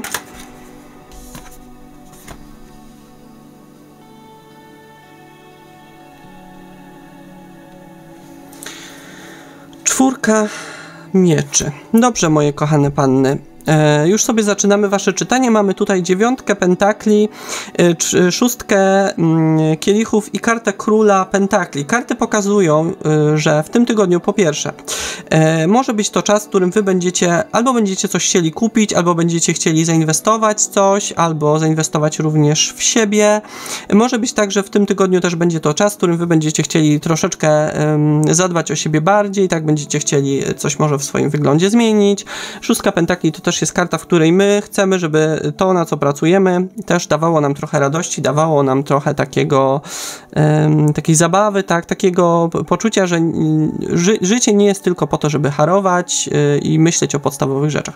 I to może być po pierwsza rzecz, którą tutaj karty pokazuje, że to też może być tak, że w tym tygodniu po prostu sobie na coś pozwolicie, na jakiś zakup, który albo da wam radość, albo zmieni jakiś tam komfort waszego życia. Co ciekawe, bardzo prawdopodobne, że też będziecie chcieli się pokazać komuś z jak najlepszej strony, tak? Mi się też często to kojarzy z taką kartą singielki, która na przykład wybiera się na randkę i się odstroi jak tylko najlepiej potrafi, tak? Ale, co ciekawe, karty pokazują tutaj też w 6 kielichów i królu monet, że u was, moje kochane panny, możecie spotkać kogoś z przeszłości, może to być ktoś z waszego trygonu, czyli byk, panna albo koziorożec, ale niekoniecznie osoba, albo możecie spotkać tutaj, przypuśćmy, byłego partnera, jakiegoś przyjaciela, a może mężczyznę, z którym się spotykaliście, albo też może to być były szef, bo król pentakli bardzo często też mi się kojarzy właśnie z kartą szefa. Te karty pokazują, że właśnie albo mogą do was też, albo ta osoba pojawi się fizycznie, tak, wy ją spotkacie gdzieś, w cudzysłowie, przypadkiem, chociaż ja tam w przypadki nie wierzę i niekoniecznie chodzi o to, że nie wiem, ta osoba wróciła, bo ma teraz wrócić do mojego życia na stałe, ale czasem po prostu jest tak, że mam wrażenie, że nic się nie dzieje bez przyczyny, bo możemy na przykład sobie przypomnieć o pewnych rzeczach, o jakichś tutaj elementach danej relacji, później przypuśćmy, że to jest potrzeba, żebyśmy się na ten moment zastanowili, bo na przykład niedługo później kogoś spotkamy i warto, żebyśmy o pewnych rzeczach z przeszłości pamiętali. Ale te karty mogą mówić o tym też, że w tym tygodniu wrócą do was wspomnienia związane z jakąś osobą z przeszłości, tak? I w tym przypadku wy postanowicie na przykład, że jeżeli chcecie kogoś nowego poznać, bo to będzie przede wszystkim oczywiście dla osób, które są w tym momencie same, że chcecie w tej energii 9 monet bardziej zadbać o siebie, tak? W kontekście tego, że jeżeli chcecie kogoś poznać, to warto by było na przykład może coś w tym momencie bardziej o siebie zadbać, coś w swoim wyglądzie na przykład zmienić. W tle natomiast, moi kochani, karta cesarza, 3 kielichów i karta 9 mieczy. Cesarz może mówić, moi kochani, o osobie, która ma istotny wpływ na wasze kwestie, na przykład materialne. Bardzo często jest to czy karta partnera, czy też karta szefa. Dodatkowo mamy tutaj 3 kielichów, która jest kartą po pierwsze dobrej zabawy. Może tutaj być w tym tygodniu jakaś możliwość świętowania, czy to z partnerem, czy to z szefem. Natomiast te karty, moi kochani, ta karta może też mówić, bardzo często zwraca uwagę na przykład na czyjąś nieuczciwość, tak? Może w tym tygodniu zobaczycie, że ta osoba nie do końca zachowuje się w stosunku do was tak, jakbyście sobie tego życzyli. Może być to właśnie też po prostu zauważycie, że ta osoba może, jeśli chodzi o działania, to jest całkiem co innego mówi, całkiem co innego robi. Co ciekawe, też możecie mieć wątpliwości co do uczciwości tej osoby w stosunku do was, bo bardzo często właśnie 3 kielichów to jest karta nieuczciwości, niedyskrecji również. Dodatkowo 9 mieczy to jest karta, po pierwsze ja to nazywam kartą nieprzespanych nocy, ale to jest karta właśnie bardzo dużej ilości stresu, nerwów, które wpływają na nasz odpoczynek, na naszą regenerację, na to, że my nie potrafimy w jakiś sposób siebie od tej sytuacji odłączyć, tak, czyli przypuśćmy, że zbyt mocno stresogennie sytuacja właśnie, która w tym tygodniu będzie miała miejsce u Was w związku z tym partnerem, będzie wpływała i wątpliwości związane co do lojalności, uczciwości tej osoby będą wpływały negatywnie na Wasze patrzenie na tą sytuację, tak, i mogą generować duże ilości stresu, przez co Wy będziecie mieli problem na przykład z odpoczynkiem. Jeśli chodzi o kartę, paradoksalnie jako kartę radę mamy czwórkę mieczy, a czwórka mieczy jest kartą regeneracji, jest kartą snu, jest kartą odstresowania, jest kartą tego, że powinniśmy większą uwagę, Wy powinniście, moje kochane panny, zwrócić większą uwagę w tym tygodniu na swój odpoczynek, na to, jak reagujecie na stres, czy go do siebie dopuszczacie, tak? Powinniście się zastanowić nad tym, jak sprawić, żeby ta codzienna rzeczywistość, osoby, które Was otaczają, różnego rodzaju problemy związane z tymi osobami, ale też ogólnie z Waszym funkcjonowaniem, żeby te problemy mniej, żebyście potrafili w jakiś sposób to od siebie odseparować, tak, żebyście potrafili w jakiś sposób mniej na temat trudnych rzeczy dla Was, mniej to analizować, mniej o tym myśleć, bo karta właśnie czwórki mieczy jest kartą odstresowania, jest kartą równowagi psychicznej, jest kartą właśnie regeneracji, odpoczynku i też właśnie zdrowego w odpowiedniej ilości snu, i tą karty właśnie zalecają to, żebyście w tym tygodniu nad tym się skupili, żebyście znaleźli właśnie sposób na to odstresowanie. Moi kochani, tutaj tak naprawdę całość tego czytania mówi bardzo dużo o tym, co się będzie działo w Waszym otoczeniu, i to może na Was bardzo mocno wpływać stresogennie. Z jednej strony może tutaj będziecie próbowali, jeżeli się z kimś spotykacie właśnie w tej dziewiątce monet, będziecie próbowali w jakiś sposób z jak najlepszej strony się pokazać tej osobie, a nie do końca może rozumiecie, w jakim kierunku ta relacja ma iść, tak? Czy ta osoba jest Wami zainteresowana, czy też nie. Po kolejne tutaj mogą się może się pojawić osoba z przyszłości, tak? Mogą się pojawić wspomnienia z tą osobą związane. Tutaj w tle tego wszystkiego może być tak, że znacząca osoba, jeśli chodzi o Waszą obecnie stabilizację, jeśli chodzi o Wasze kwestie materialne, będziecie mieli co do niej wątpliwości. No i tak naprawdę tutaj w związku z tym Waszym otoczeniem dużo może być takich rzeczy, które będą Was po prostu stresowały, tak? Które będą doprowadzały do tego, że Wy nie będziecie do końca wiedzieć, jak w tej sytuacji, w tych relacjach się po prostu odnaleźć. Stąd może właśnie ta dziewiątka mieczy w tle, a jako rada czwórka mieczy, która mówi o tym: znajdź sposób na to, żeby tak mocno Ciebie to nie dotykało, bo pamiętajmy, że jeśli chodzi o ten komfort psychiczny, jeśli chodzi o to zdrowie psychiczne, to bardzo ciężko jest nawet wycenić, tak? Bardzo często ciężko jest nawet oszacować, jak bardzo to jest ważne, bo jeżeli nie jesteśmy w stanie sobie poradzić z takimi problemami dnia codziennego, no to prędzej czy później, no te problemy, które na nas spadną, więc lepiej tak naprawdę zapobiegać niż leczyć i szukać sposobów na to, żeby radzić sobie bardziej efektywnie z tym stresem, który nas otacza. Dobrze, moje kochane panny, ja Wam bardzo za to czytanie dziękuję. Chciałbym życzyć Tobie udanego tygodnia. Widzimy się niedługo. Pozdrawiam. Marchman Tarot.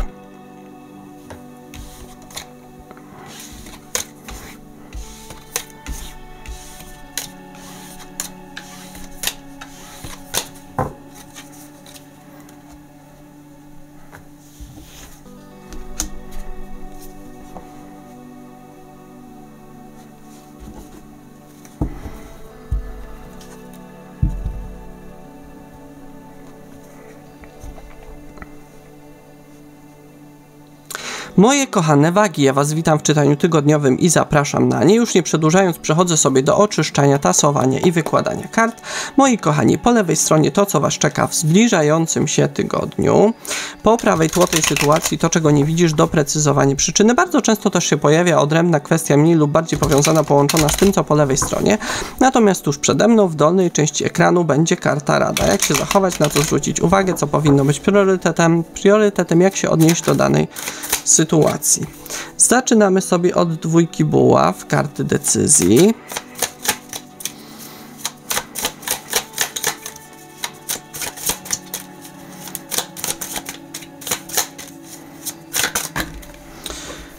pozostałe energie to Królowa Monet, karta kochanków, która też jest w pewnym sensie kartą wyboru, Tło, Piątka denarów, karta rydwanu i Trójka kielichów. Jesteście kolejnym znakiem, u którego Trójka kielichów się pojawia. I Rada, Sprawiedliwość. Zresztą bardzo mocno też się kojarząca ta karta Sprawiedliwości właśnie z wami, moje kochane wagi. Zresztą macie tutaj pokazane właśnie na tej karcie Sprawiedliwości również symbol wagi. Dobrze, moje kochane wagi, zaczynamy sobie wasze czytanie. Dwójka buław, karta królowej buław i karta kochanków. Moi kochani, jeśli chodzi o ten tydzień, widać, że wy będziecie mieli do podjęcia jakąś bardzo ważną decyzję i ona będzie się tyczyć jakiegoś waszego działania, tak? Bo karta królowej buław to mówi o kobiecie właśnie zdecydowanej, ale pełnej pasji, pełnej wigoru, pewnej takiej swoich decyzji, tak? Skupiającej się bardzo często na jednym celu, na jednej kwestii, ale też kobiecie, która potrafi być jednocześnie bardzo tajemnicza, tak, ale też i taka eteryczna, ale jednocześnie potrafi też bardzo mocno akcentować swoją dezaprobatę, stawiać swoje granice, być bardzo asertywną. I tutaj właśnie karty pokazują, że wy w tym tygodniu możecie bardzo mocno skupiać się na jakimś wyborze dotyczącym waszej przyszłości i właśnie karta Królowej Buław to jest właśnie karta mówiąca o tym, że będziecie mieli bardzo dużą siłę przebicia w tym tygodniu, bardzo dużo takiej energii, bardzo dużo takiego wyboru, ale będziecie musieli ukierunkować to na jedną rzecz. Czyli może być tak, że na przykład, nie wiem, w pracy dostaniecie do wyboru jakieś zadanie do wykonania i będziecie musieli wybrać najpierw zadanie, na którym będziecie się skupić, a wy będziecie na przykład, bardzo prawdopodobne, że bardzo ambicjonalnie będziecie do tej kwestii podchodzili, chcieli wybrać coś, co w jakiś sposób pokaże wasze możliwości. Karta kochanków, moi kochani, natomiast to jest jeszcze jedna kwestia. Jeżeli jesteście singielkami, to bardzo prawdopodobne, że wy w tym tygodniu w karcie kochanków będziecie na przykład albo pisać z 2 osobami, albo będziecie mieli do wyboru spotkanie z 2 osobami, albo może w waszym otoczeniu może być 2 takich delikwentów, nad którymi wy się będziecie zastanawiać i może w tym tygodniu będzie to wybór, na kim się bardziej skupić, będziecie bardziej patrzeć na to, z kim możecie mieć więcej wspólnego, bo karta właśnie kochanków to jest karta takiego porozumienia dusz, takiego troszeczkę jakbyśmy czuli, że ktoś jest dla nas właśnie tą bratnią duszą, kimś takim wyjątkowym dla nas, tak? Kto ma pewien potencjał, z kim się czujemy przede wszystkim lepiej, bardziej tak swojo, tak? Bardziej jakby ta osoba, całość tej osoby do nas po prostu przemawia, nie jest tak na przykład, że nie wiem, ktoś nam się podoba ze względu tylko na sferę fizyczną, że podoba nam się wizualnie, tak? Albo, że nie wiem, jeśli chodzi o stan posiadania, to ma więcej do zaoferowania. Nie. Tutaj wy będziecie, zresztą moje kochane wagi, wy jesteście takim znakiem też, który lubi czuć się przy kimś dobrze, no nie ukrywajmy, tak? To jest jedna z ważniejszych rzeczy. Jakby wagi to jest taki znak, który bardziej patrzy na to, z kim ma do czynienia, niekoniecznie co ta osoba ma do zaoferowania, tak? I tutaj w tym przypadku, tak jak mówię, jeżeli jesteście osobą randkującą, możecie mieć do wyboru 2 możliwości spotkania, tak? Albo będziecie też analizować, jeżeli poznajecie 2 osoby, nie wiem, jesteście na tych portalach randkowych, poznajecie 2 osoby, możecie chcieć po prostu mocniej się skupić na jednej osobie, tak? Natomiast fajne w tym wszystkim jest to, że wy będziecie właśnie w energii tej królowej buław, czyli takiej kobiety zdecydowanej, z pasją. Będziecie chcieli też w jakiś sposób zadziałać po pierwsze na zmysły tej osoby, potencjalnie z którą moglibyście się związać, a po drugie, że będziecie chcieli w tym wszystkim być tacy tajemniczy, tak jakbyście nie wszystkie, zresztą wagi to jest troszeczkę taki nieśmiały znak, który też nie od razu wszystkie karty wyciąga na stół, tak, który chce przez trochę swoje wycofanie, trochę swoją nieśmiałość, troszeczkę swoją nieufność, zostawić pewną nutkę tajemnicy, dlatego, tak jak mówię, wagi mogą bardzo fajnie działać na tą osobę, która będzie cały czas czuła, że waga to jest osoba, tak, która o której jeszcze dużo można się dowiedzieć, która jest pewną taką jakby studnią do odkrycia, tak? Dużo tutaj kolejnych, tak jakby im bardziej się zagłębiamy, tym bardziej odkrywamy to, co tam jest. Także moi kochani, jeśli chodzi o ten tydzień, widać, że będziecie mieli decyzję do podjęcia, dotyczącą też jakichś waszych celów w tym tygodniu, tak? Albo będziecie się zastanawiali pod kątem tego, na co się zdecydujecie, co wam się lepiej przysłuży. Karta kochanków może w kontaktach też w wszelkiego rodzaju relacjach, jeżeli jesteście w relacji, to może być to dobry tydzień, w którym będziecie sobie uświadamiać, dlaczego akurat ta osoba jest przy was w tym momencie, tak? Dlaczego akurat tą osobę wybraliście, natomiast też będziecie bardzo mocno się zastanawiać nad tą przyszłością i jakie decyzje w związku z tym, z tą relacją dalej powinniście podjąć. Jeśli chodzi o tło tej sytuacji, mamy tutaj 5 monet, kartę rydwanu i kartę trójki kielichów. Powiem wam tak, dużo chaosu w tle w tym tygodniu może się dziać, bo mamy kartę rydwanu i akurat to jest pokazane jako kobieta na tygrysie, ale i jest jakby tylko jeden zwierzak w tej karcie, ale w większości talii jest to pokazane jako rydwan, który jest ściągnięty przez 2 konie i one biegną niby do przodu, ale każdy troszeczkę w swoją stronę ciągnie i trzeba pilnować, tak, trzymać te lejce bardzo mocno, żeby się te konie nie rozbiegły, żeby w tym pędzie, no, żeby się to wszystko nie rozbiło i żebyśmy nie wylądowali na ziemi, tak, a konie w tej sytuacji nie uciekły i żebyśmy nie zostali troszeczkę na lodzie w tej całej sytuacji. Ale właśnie karty mówią o tym, że w tym tygodniu może wokół was się bardzo dużo dziać, do pewnych, mimo tego, że będziecie mieli siłę przebicia, będziecie się tutaj zastanawiać, co dla was lepsze, czasem w niektórych sytuacjach, szczególnie, bo to inaczej, jeśli chodzi o swoje cele, będziecie bardziej zdecydowani, tak, będziecie mieli bardziej tacy ufni, więcej będziecie mieli wiary w powodzenie, natomiast w kontekście jakiejś relacji z waszego otoczenia, wy możecie w tym tygodniu, w tej 5 denarów, zastanawiać się, czy dalej warto w jakąś relację, znajomość albo przyjaźń w waszym otoczeniu, z waszego otoczenia inwestować. Bo jako ostatnią kartę macie trójkę kielichów. Może być tak, że wy w tym tygodniu przekonacie się o tym, że osoba, która z waszego otoczenia, którą uważaliście albo za przyjazną wam, albo za godną zaufania, okaże się, że tak nie jest. Bo trójka kielichów to jest trójka oczywiście trójkątów emocjonalnych w kontekście relacji, ale tutaj moim zdaniem nie chodzi o relacje. Tutaj może być tak, że wy na przykład w pewnym sensie z rozpędu troszeczkę komuś zaufacie, troszeczkę się przed kimś otworzycie, i te informacje nie zostaną u tej osoby. Także uważajcie, jeżeli nie ma, ktoś jest, jeśli chodzi o wasze relacje, niesprawdzony, nie zwierzajcie się osobom nowym w tym tygodniu, bo możecie się bardzo szybko przekonać, na ile ta osoba jest godna zaufania i możecie bardzo w 5 denarów potem tego pożałować, tak możecie zwątpić później, możecie być tacy troszeczkę smutni i mieć takie poczucie, w ogóle już nie warto w ogóle ufać komuś nowemu, bo wszyscy nowi to mogą się potem, sytuacja może się powtórzyć z tego, co teraz przeżyjecie, tak? Dlatego, moi kochani, na spokojnie i w trójce kielichów, no to może po prostu ktoś pokazać wam prawdziwą twarz, może być po prostu niedyskretny, tak, że te informacje, które powinny zostać u tej osoby, one będą dalej sobie, pójdą w świat, będą żyły własnym życiem, no i może to doprowadzić w 5 właśnie denarów do waszego rozżalenia, waszego rozczarowania tą całą sytuacją. Wy możecie właśnie już tak troszeczkę, ja bym powiedział, możecie chcieć sobie odpuścić tą znajomość, tą relację, ale to troszeczkę będzie musztarda po obiedzie, tak? Bo te takie wnioski, które do was przyjdą na temat tej osoby, to mogą być już troszeczkę po czasie. Także, moi kochani, uważajcie, komu w tym tygodniu ufacie, przed kim się otwieracie, też powierzanie, też nie tylko swoich tajemnic, ale swoich różnych opinii na temat, nie wiem, przełożonych, współpracowników, czy też nowo poznanej osobie, na przykład na temat, nie wiem, osób wam bliskich.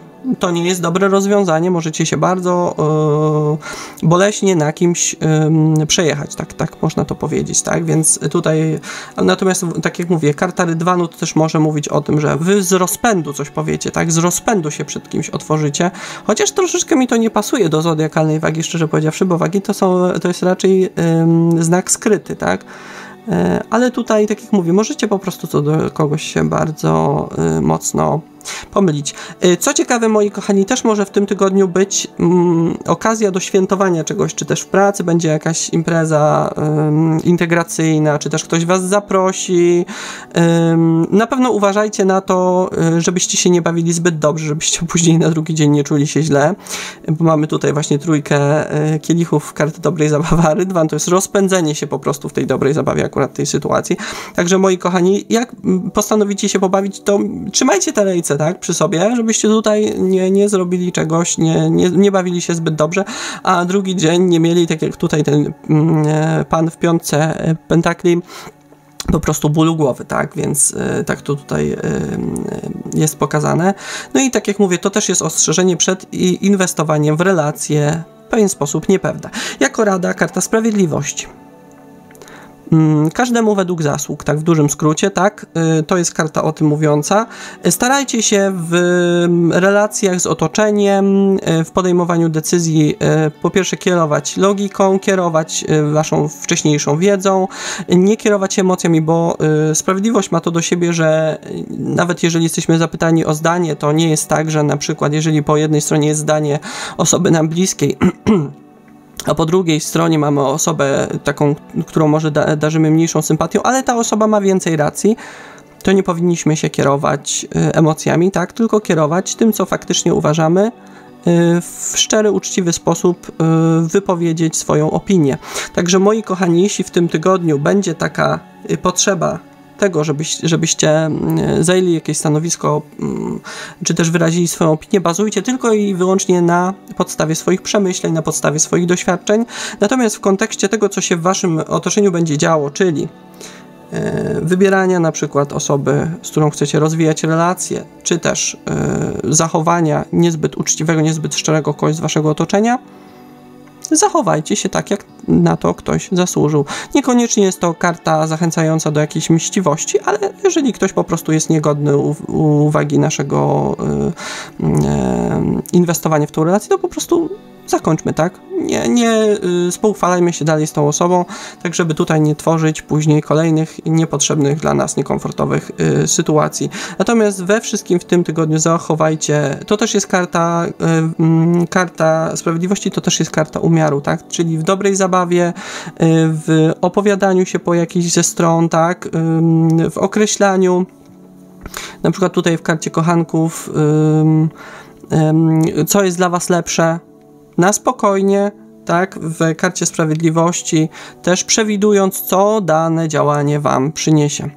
Dobrze, moje kochane wagi, ja wam bardzo za to czytanie dziękuję, chciałbym życzyć tobie udanego tygodnia, widzimy się niedługo, pozdrawiam, Marchman Tarot.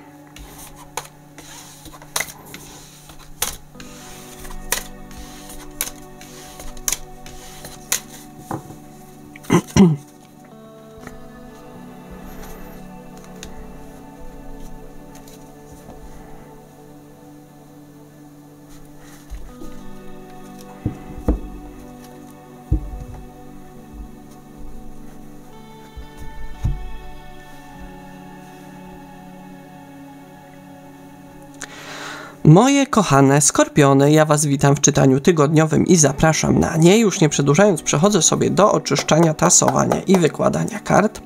Moi kochani, po lewej stronie to, co was czeka w zbliżającym się tygodniu, po prawej tło tej sytuacji, to czego nie widzisz, doprecyzowanie przyczyny, bardzo często też się pojawia odrębna kwestia mniej lub bardziej powiązana, połączona z tym, co po lewej stronie, natomiast tuż przede mną w dolnej części ekranu będzie karta rada. Jak się zachować, na co zwrócić uwagę, co powinno być priorytetem, jak się odnieść do danej sytuacji. Zaczynamy sobie czwórką kielichów, troszeczkę trudną energią.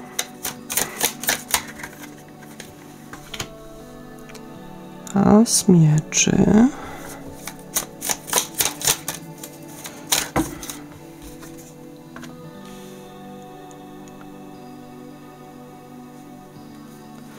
I ósemka buław, tło, as kielichów, fajnie, arcykapłan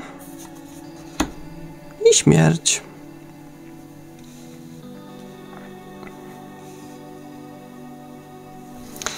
I rada.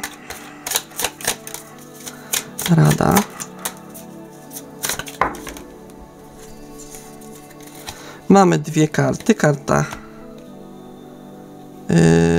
karta gwiazdy i karta pazia kielichów.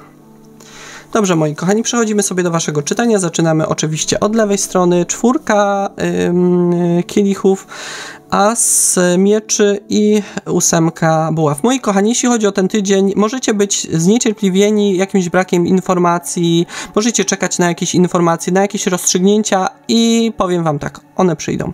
Dlatego, że zaczynamy sobie od właśnie 4 kielichów. Gdybyśmy oczywiście czytali, bo to też jest bardzo ciekawa sytuacja. Jeżeli czytalibyśmy od lewej do prawej, karty pokazują zniecierpliwienie, przychodzące informacje, tak, które rozwiązują jakąś sytuację, które przynoszą jakąś wiedzę, które doprowadzają do tego, że wy wiecie, na czym stoicie. W kontekście na przykład jakichś rozstrzygnięć formalnych, sądowych, może być tak, że będziecie ich oczekiwać i w tym tygodniu pewne, przynajmniej dojdą do was informacje, tak, które doprowadzą do tego, że wy przynajmniej będziecie wiedzieli, na czym stoicie, co się dalej będzie działo, może jak to terminowo będzie wyglądało, na dalszym etapie pewne rozstrzyganie pewnych ważnych dla was kwestii, lub same rozstrzygnięcia też, bo mamy tego asa mieczy, tak?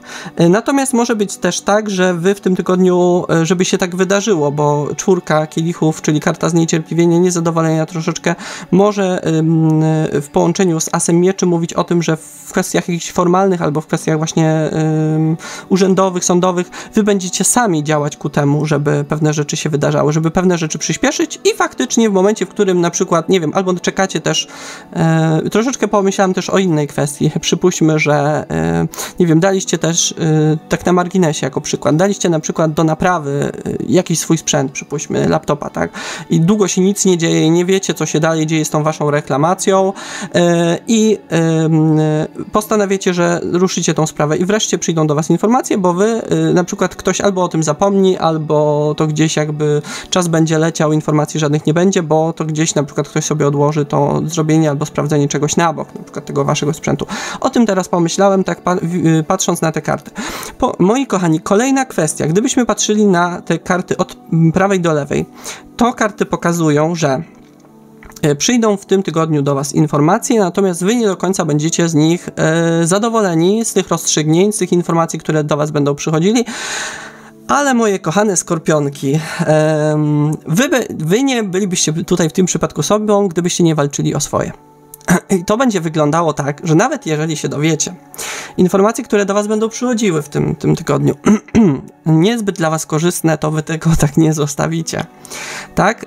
Wy, będąc tutaj w asie mieczy przekonani co do waszej racji, co do waszej co do tego, że macie tutaj odpowiednie argumenty, żeby walczyć o swoje, albo nawet jeżeli mówię jakieś sprawy sądowe, albo sprawy urzędowe, jakieś sprawy formalne, w pierwszym momencie te informacje nie będą dla was korzystne, to wy postanowicie albo właśnie jakąś drugą instancję, albo zawalczyć o to, żeby jeszcze raz pewne kwestie zostały rozstrzygnięte, tak? Czyli będziecie po prostu stawiać tutaj, będziecie chcieli postawić na swoim.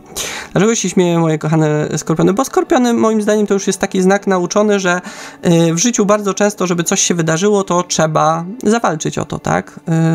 Skorpiony mają, ja bardzo często też się trochę tak uśmiecham, jeśli chodzi o wasz znak, bo wy niby z jednej strony jesteście przedstawicielami trygonu wody, tak, jak raki i ryby, ale skorpiony to jest troszeczkę, ja czasem uważam, że inna para kaloszy, bo skorpiony jak wiedzą, że mają rację, to mają taką siłę przebicia, gdzie troszeczkę ryby i raki to zawsze się starają bardziej tak polubownie, tak, troszeczkę bardziej próbując taką, nie wiem, jakimś takim uśmiechem próbować zagrać, tak, czy też jakoś mniej może zdecydowanie.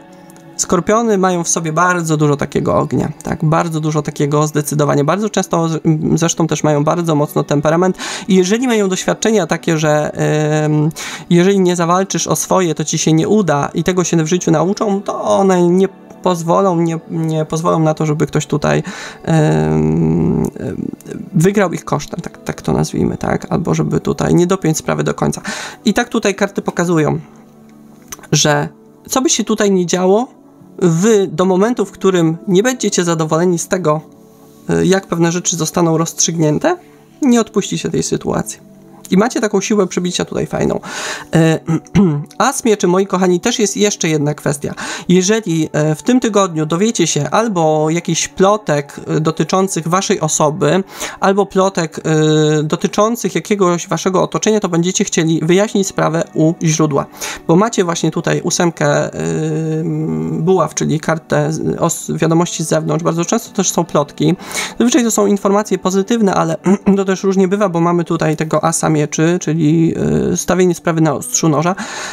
Wy możecie być niezadowoleni z tego, czego się dowiecie i postanowicie wyjaśnić sprawę u źródła i wygląda na to, że nie będziecie się w tym patyczkować, tak?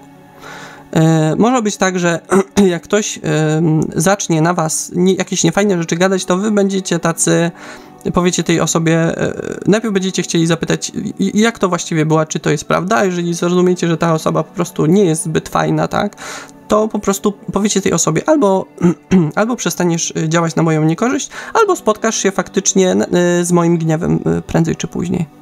Tak tutaj karty pokazują. Jeśli chodzi o tło, przepraszam, bo troszeczkę mi już gardło dokucza, to są tu energie bardzo fajne, bo as kielichów, arcykapłan i karta śmierci mówią o tym, że albo jakaś wasza relacja, może być to relacja romantyczna, bo as kielichów bardzo często mówi o zauroczeniu, arcykapłan mówi o wzroście śmierci, mówi o transformacji, przemianie. Jeżeli rozwijacie jakąś nową relację, to może być tak, że ten tydzień będzie bardzo dobry, przełomowy i on przyniesie wam naprawdę to, że zobaczycie potencjał w tej drugiej osobie i że ta relacja zacznie się rozwijać i będziecie razem się poznawać i ta relacja będzie przechodziła pewną transformację. Dla osób, które są same, może w tych tygodniu spotkać was jakieś zauroczenie, ktoś wam się może bardzo spodobać, na przykład zaczniecie pisać z kimś nowym albo kogoś spotkacie nowego i będziecie mieli bardzo dużo nadziei związanych z tą relacją. I też będziecie otwarci. Co ciekawe, tutaj też fajne są energie, bo one też mówią o tym, że ten tydzień doprowadzi do tego, jeżeli ktoś wam się spodoba, jeżeli zobaczycie w kimś potencjał, to sami będziecie gotowi na pewne zmiany. Oczywiście to też ja zawsze ostrzegam przed tym, żeby nie próbować być kimś innym dla kogoś, tak? Ale to też praca nad sobą, jeżeli wiemy, że w poprzednich relacjach robiliśmy takie, a nie inne błędy i też mamy świadomość tego, też to do nas dochodzą takie informacje z zewnątrz, bardzo często też przez szczerych przyjaciół, tak? Albo na przykład pracę z terapeutą, że terapeuta też nam szczerze mówi, co my robiliśmy źle w poprzednich relacjach, to jest wtedy gotowość na pracę nad sobą. Co ciekawe, tu może chodzić też o jakąś przyjaźń, że wy bardzo fajnie tutaj w asie kielichów kogoś odkryjecie, tak w pewien sposób zaangażujecie się w jakąś relację, ta relacja będzie się rozwijać i będzie też stanowiła później w przyszłości bardzo prawdopodobne, że kogo będziecie darzyli naprawdę bardzo dużym zaufaniem, kto będzie dla was bardzo bliską osobą, chociaż ja zawsze też podchodzę z dużą ostrożnością przed otwieraniem się przed nowymi osobami zbyt szybko, także tutaj, moi kochani, tak uważajcie. Co te karty jeszcze mogą mówić o tym, że wy będziecie w tym tygodniu też bardzo mocno skupiać się nad pracą wewnętrzną nad sobą, tak? Na większym dbaniu o wasze wewnętrzne potrzeby. Możecie po prostu dojść do wniosku, że może zbyt mocno się angażujecie w życie ludzi wokół, dbacie o otoczenie, natomiast jeśli chodzi o was, to tego czasu tak naprawdę dla was nie wystarcza i ten as kielichów tutaj to też bardzo często jest karta miłości własnej i to, że wy w tym czasie na przykład postanowicie bardziej pracować nad swoim wnętrzem, nad swoim spokojem, bo o tym też mówi bardzo często arcykapłan, o takim, bardzo często on się kojarzy też z kościołem, tak, z takim spokojem, tak, z takim odpoczynkiem wewnętrznym, z takim rozwojem duchowym. I tutaj w tym tygodniu to też może u was być na tapecie, że wy będziecie szukać sposobów na to, żeby większy spokój, większą harmonię do swojego życia wprowadzić. Jeśli chodzi o radę, karta gwiazdy z kartą pazia kielichów, no to jest bardzo dobra energia jako karta rada, bo ona mówi o tym, żebyście uwierzyli w to, po pierwsze w to, że jeżeli o siebie zadbacie, jeżeli bardziej w siebie uwierzycie, bo paź kielichów to zarówno jest karta dawania uczuć innym, ale też sobie, to w waszym życiu zaczną się dziać rzeczy takie, których nawet nie podejrzewacie, bo bardzo często jakby otoczenie na nas bardzo pozytywnie zaczyna reagować, jak my zaczynamy lubić samego siebie, tak? Że spotykamy osoby, które zaczynają nas szanować, ale ten szacunek zaczyna się od nas samych, że my zaczynamy przede wszystkim na samym początku szanować sami siebie. I to też jest pierwsza rzecz, żebyście jako rada tutaj docenili samego siebie, żebyście zadbali o te wasze uczucia, o to, jakie osoby do swojego życia wpuszczacie i potem jak to na was oddziaływuje, tak? Przede wszystkim o tą wewnętrzną sferę, taką uczuciową. Po kolejne, te karty mówią o tym, żebyście uwierzyli w to, że ludzie wokół potrafią też was docenić, tak? Żebyście tak z większym entuzjazmem podchodzili do otaczającego wasze otoczenia, ale też paść kielichów to też jest bardzo często karta osoby, która przychodzi do nas z uczuciem. To też jest karta tego, żebyście w tym tygodniu może uwierzyli w to, że miłość uczciwa, taka sprawiedliwa, taka dobra, która będzie was rozwijała, jest w stanie do was przyjść, tak? Tylko tutaj całość tego czytania, ono zwraca uwagę na to, żebyście wy tak naprawdę zmienianie tego swojego otoczenia, tak, zaczęli przede wszystkim od pracy wewnętrznej. Że tutaj wy musicie pewne rzeczy, bo karta śmierci z kartą arcykapłana, one mówią wprost, zastanów się nad tym, co wcześniej robiłeś źle, tak? Jak pewne wybory, pewne uczucia, inwestowanie w niektóre relacje na ciebie wpływało, co tak naprawdę doprowadzało do tego, że te relacje się kończyły, tak? Czy one działały, kogo wybierałeś, jak potem się to kończyło, tak? Jak oddziaływało to na ciebie. No i to karty właśnie, rady tutaj mówią o tym, żebyście bardziej zainwestowali ten czas przede wszystkim w rozwijanie się emocjonalne własne, żebyście tutaj bardziej dbali o siebie, ale dzięki temu też otworzycie sobie drogę do tego, żeby zbudować lepszą relację, bo miłość taka zdrowa do kogoś innego zaczyna się od miłości własnej, od tego, że my jesteśmy w stanie pokochać siebie, zadbać o siebie, sami siebie szanujemy i tego szacunku też wymagamy od innych, ale mówię, karta gwiazdy jest kartą niespodzianek, jest kartą takich zaskoczeń pozytywnych od losu.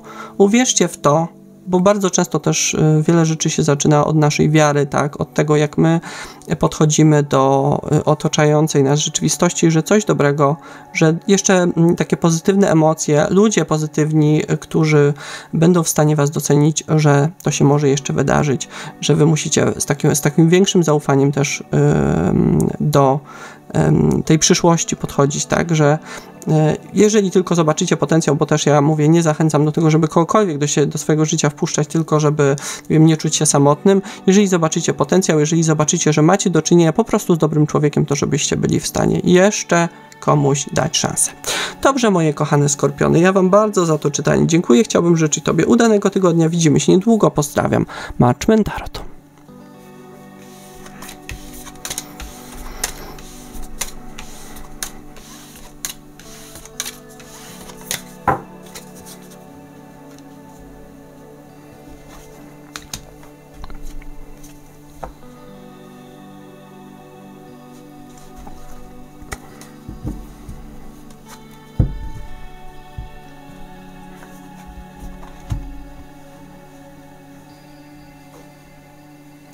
Moje kochane strzelce, ja was witam w czytaniu tygodniowym i zapraszam na nie. Już nie przedłużając, przechodzę sobie do oczyszczania, tasowania i wykładania kart. Moi kochani, po lewej stronie to, co was czeka w zbliżającym się tygodniu, po prawej tło tej sytuacji, to, czego nie widzisz, doprecyzowanie przyczyny. Bardzo często też się pojawia odrębna kwestia, mniej lub bardziej powiązana, połączona z tym, co po lewej stronie. Natomiast tuż przede mną w dolnej części ekranu będzie karta rada, jak się zachować, na co zwrócić uwagę, co powinno być priorytetem, jak się odnieść do danej sytuacji. Strzelec w zbliżającym się tygodniu. Dziesiątka kielichów.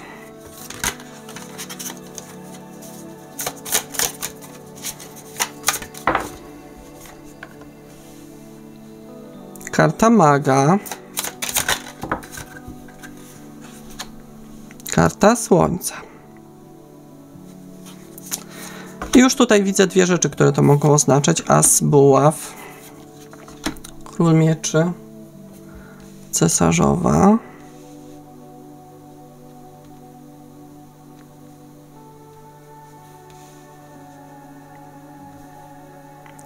i rada.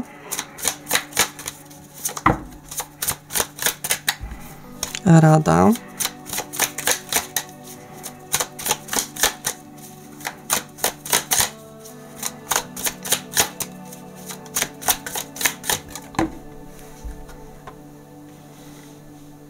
Arcykapłanka. Dobrze, moi kochani, moje kochane strzelce, zaczynamy sobie wasze czytania. Zaczynamy od lewej strony. 10 kielichów, karta maga, karta słońca. Moi kochani, w tym tygodniu istotne dla was może być wasze otoczenie, wasze relacje rodzinne albo przyjacielskie. Bardzo prawdopodobne, że będziecie się cieszyć z towarzystwa osób wam bliskich. Bardzo prawdopodobne, że w tym tygodniu spotkacie się albo z przyjaciółmi, albo z waszą rodziną i to będzie istotne wydarzenie tego tygodnia. Karta maga w tym przypadku, jeżeli to jest wasza energia, oznaczałaby, że to wy będziecie osobą, która zorganizuje jakieś spotkanie, tak? Która będzie pewnego rodzaju takim prowodyrem, ale może i wodzirejem całej imprezy, tak mówiąc potocznie. I widać, karta słońca jest to karta prawdy, ale to też jest karta szczęścia. Widać, że jakieś spotkanie, właśnie zorganizowanie, bardzo prawdopodobne, że jakiegoś spotkania dla waszych najbliższych będzie pełne dobrych emocji, ale będzie też w pewien sposób właśnie przyczyną waszego szczęścia, tak, że będziecie się cieszyć obecnością osób wam bliskich.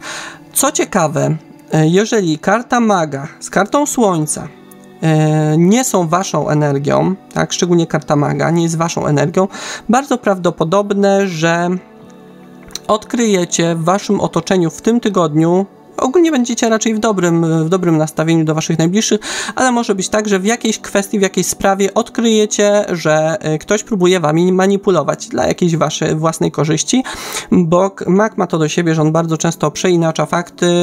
Jeżeli macie taką osobę w waszym otoczeniu, która na przykład bardzo często prosi o pomoc, albo ma problemy finansowe, albo próbuje jakoś od otoczenia, od swoich najbliższych pieniążki wyciągnąć, to może być tak, że po prostu ta osoba w tym tygodniu będzie próbowała zrobić to znowu.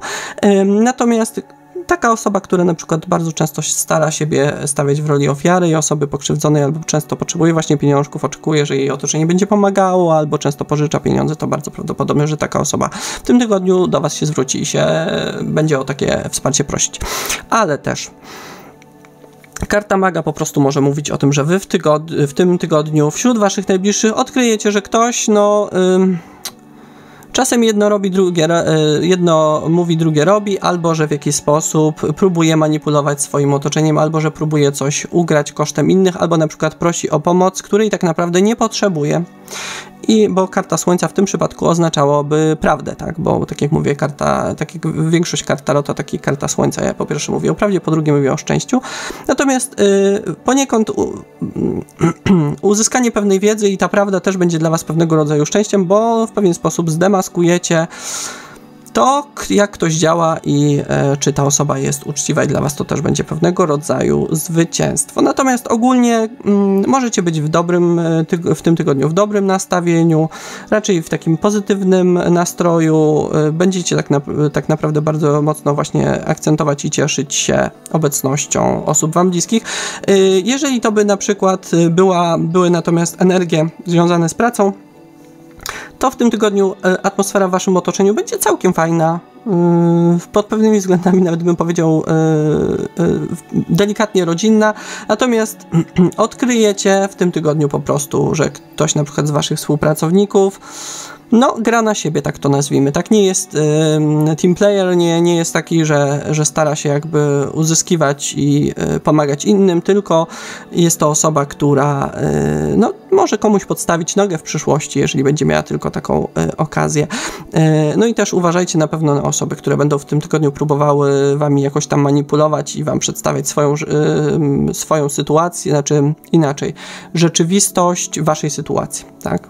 Jeśli chodzi o tło, as buław, król denarów i karta cesarzowej, Ja wam powiem tak, w tym tygodniu bardzo prawdopodobne, bo to jest karta albo partnera, albo szefa, bardzo często też jest kartą ojca, bardzo prawdopodobne, że ktoś z trygonu ziemi, czyli byk, panna, koziorożec, ale niekoniecznie. Propozycja od tej osoby, natomiast bardzo prawdopodobne w karcie cesarzowej, że wy będziecie stawiać swoje warunki.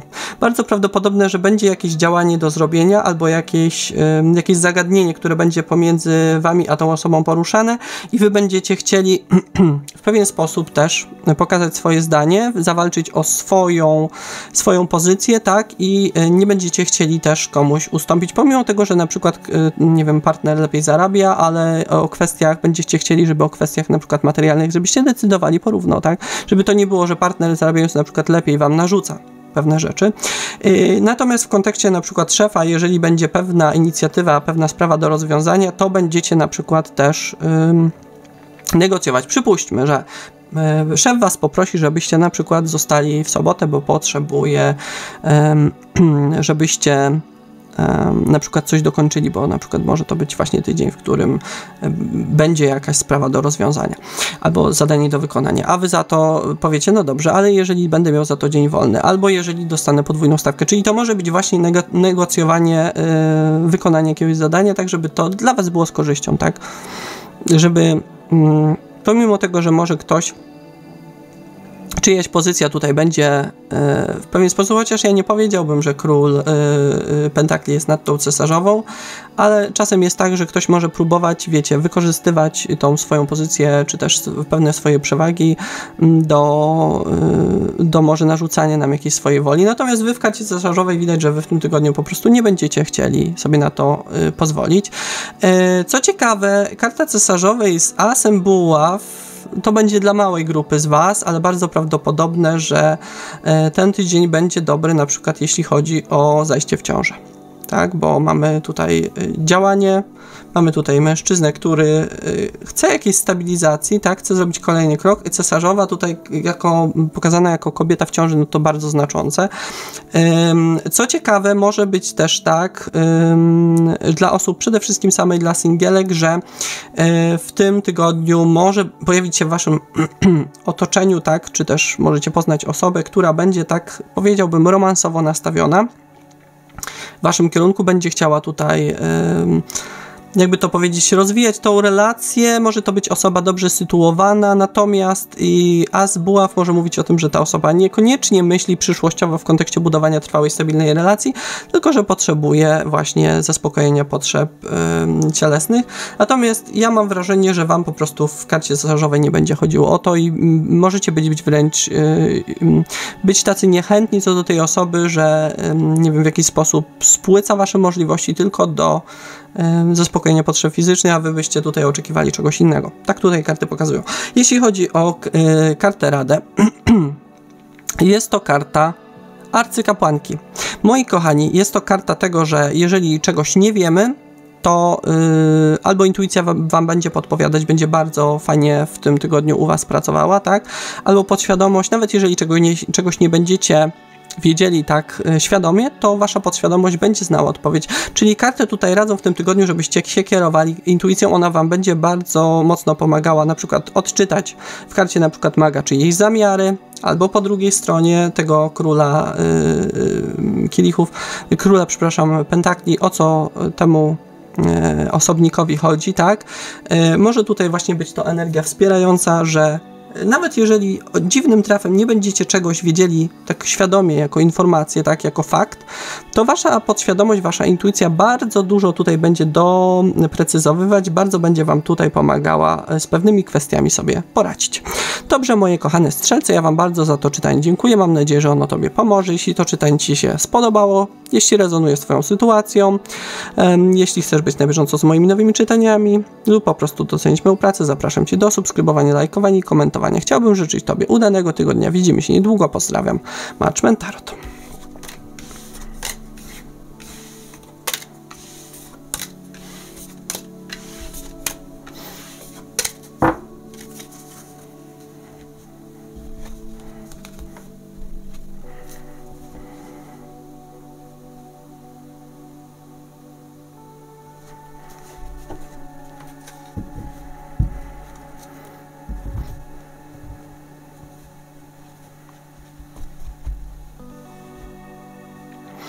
Moje kochane koziorożce, ja Was witam w czytaniu tygodniowym i zapraszam na nie. Już nie przedłużając, przechodzę sobie do oczyszczania, tasowania i wykładania kart.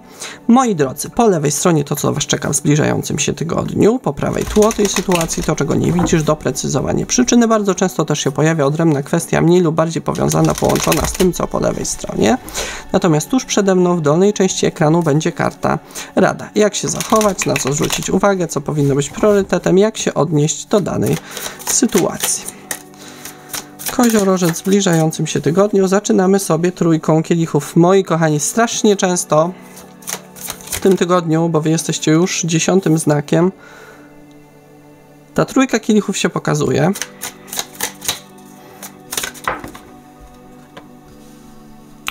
A okej, 6 kielichów, arcykapłanka pomiędzy, w tle 2 mieczy, 7 mieczy, koło fortuny.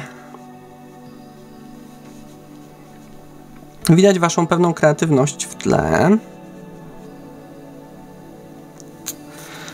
I karta Rada.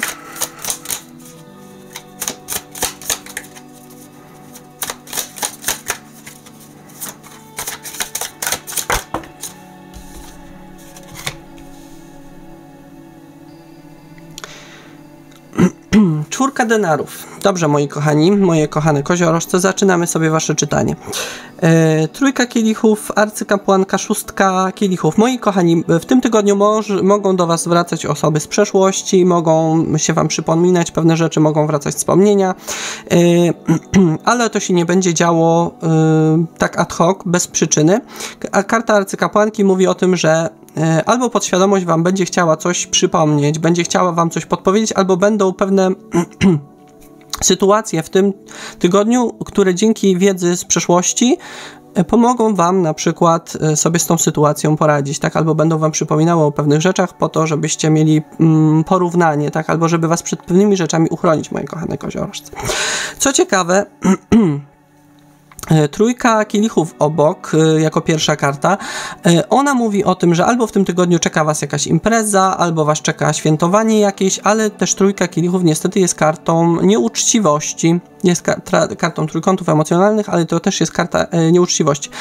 To też jest karta na przykład niedyskretnych przyjaciół i w tym tygodniu niestety może być tak, że ktoś, komu ufacie, pewne informacje, które powinien zostawić dla siebie, niestety ich nie zostawi, one pójdą dalej w eter, bardzo prawdopodobne, że w zmienionej wersji. I do tego jeszcze arcykapłanka, która mówi o tym, że Wy bardzo szybko możecie się o tym dowiedzieć, że Wam na przykład intuicja podpowie, że albo Wasze otoczenie zaczęło się inaczej zachowywać, albo ta osoba zachowuje się co najmniej dziwnie. Może być też tak, że na przykład pewne rzeczy, które będziecie chcieli tej osobie powiedzieć, zatrzymacie się w danym momencie, bo intuicja Wam podpowie, że może być tak, że intuicja Was przed w ogóle tą sytuacją uchroni. Tak, bo intuicja tutaj w karcie arcykapłanki może mówić o tym, że Wy pewne zagrożenie w tym tygodniu rozpoznacie, zanim będziecie mądrzy przed szkodą, a nie po szkodzie.